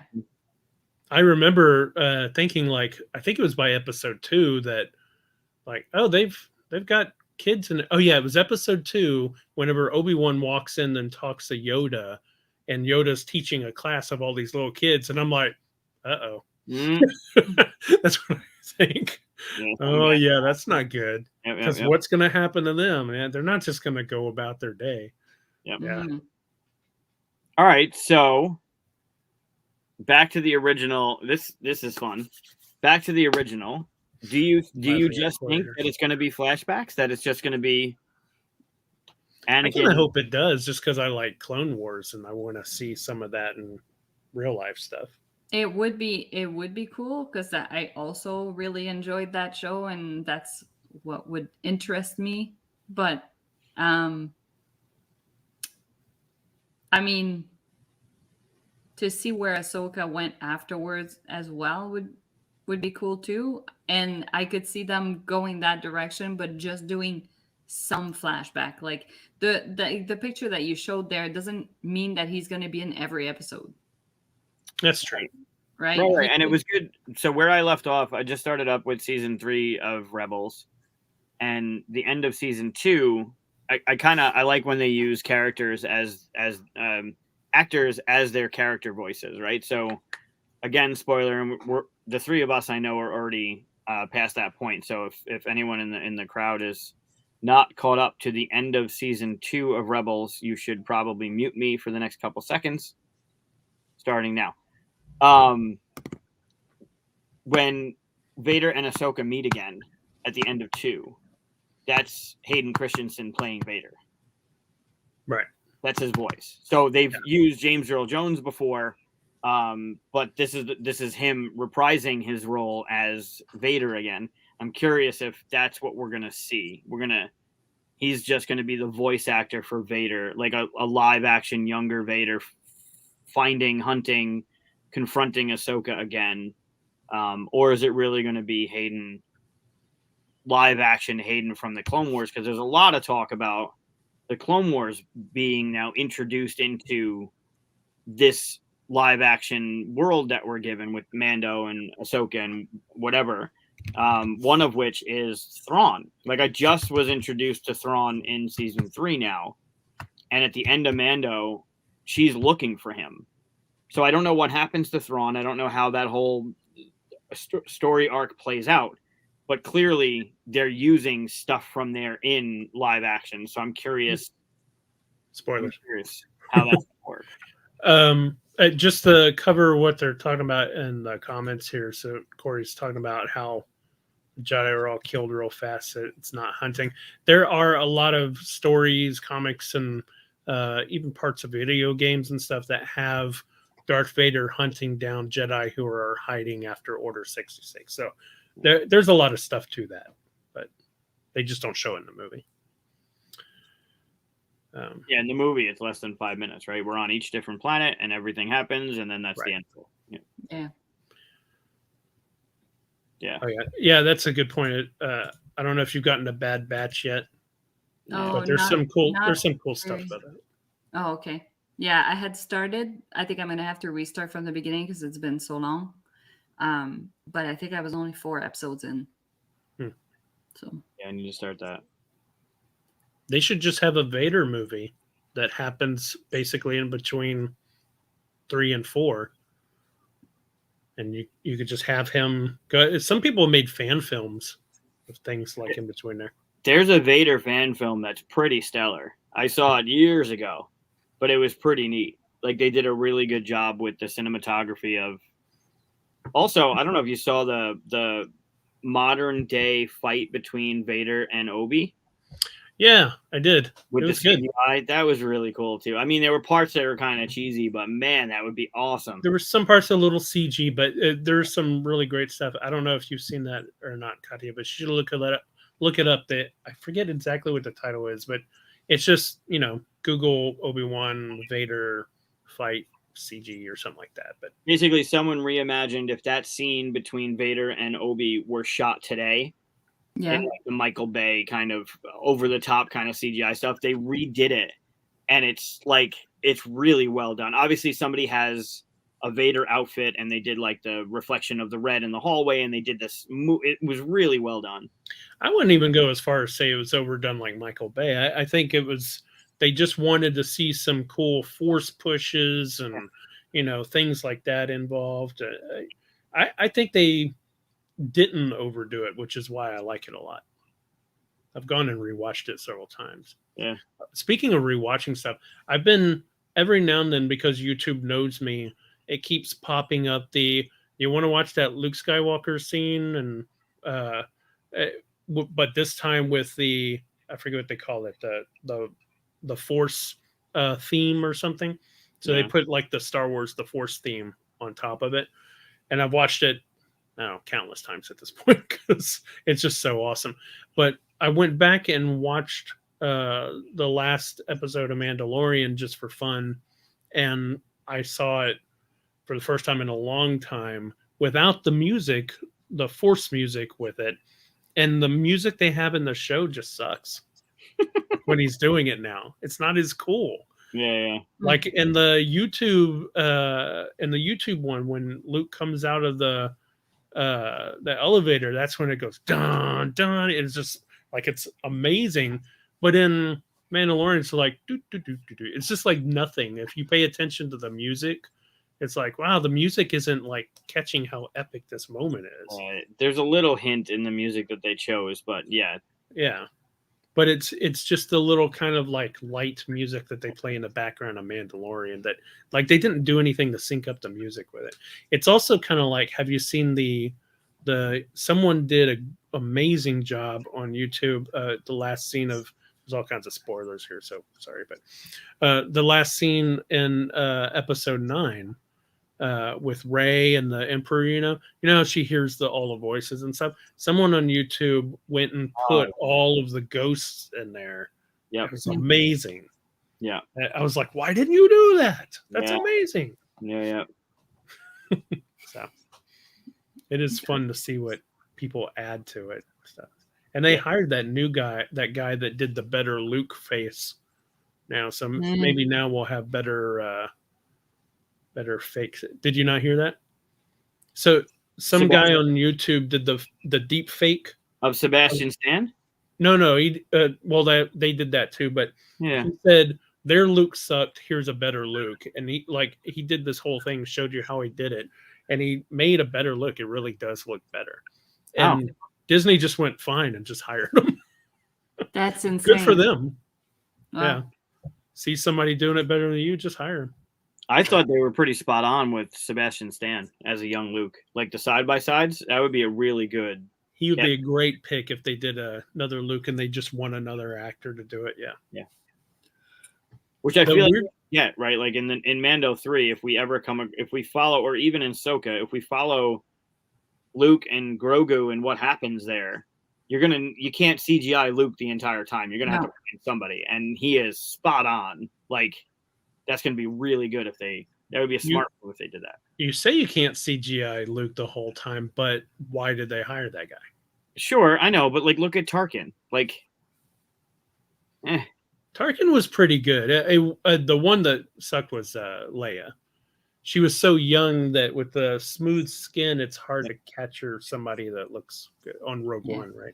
There was a quote, again, don't believe everything you read or see on the internet, but there was a quote that Carrie Fisher thought that they had just used cut scenes of her from other movies for that to her it looked so good that she honestly thought it was just cutting room floor scenes of her in older movies. But I mean, I don't want to see a CGI Luke for an entire. I don't either. I mean, just cast Stan. Like Jesus. The weird thing, yeah, I actually would rather that. But the weird thing is, so whenever I watched the Mandalorian one and they had that going on, I noticed like his top part of his mouth doesn't move when he talks. I was like, it looks so much like a puppet. And I went back and watched him in Return of the Jedi, and the top part of his mouth does not move when Mark Hamill talks. Oh, it's funny. You could go back and watch him, and he's like, yes, blah, blah, blah, blah. Like this doesn't move at all. Oh, it's pretty good. So I totally understand, but they should have taken some artistic license and moved it just a little bit more than usual or something. So I totally understand why it kind of looks all plasticky when he talks, you know? Yeah. That's funny. Plus, I guess he was trying to do the whole stoic Jedi thing, right? Right. Not like, hey guys, didn't want to be like, how bad would that have been?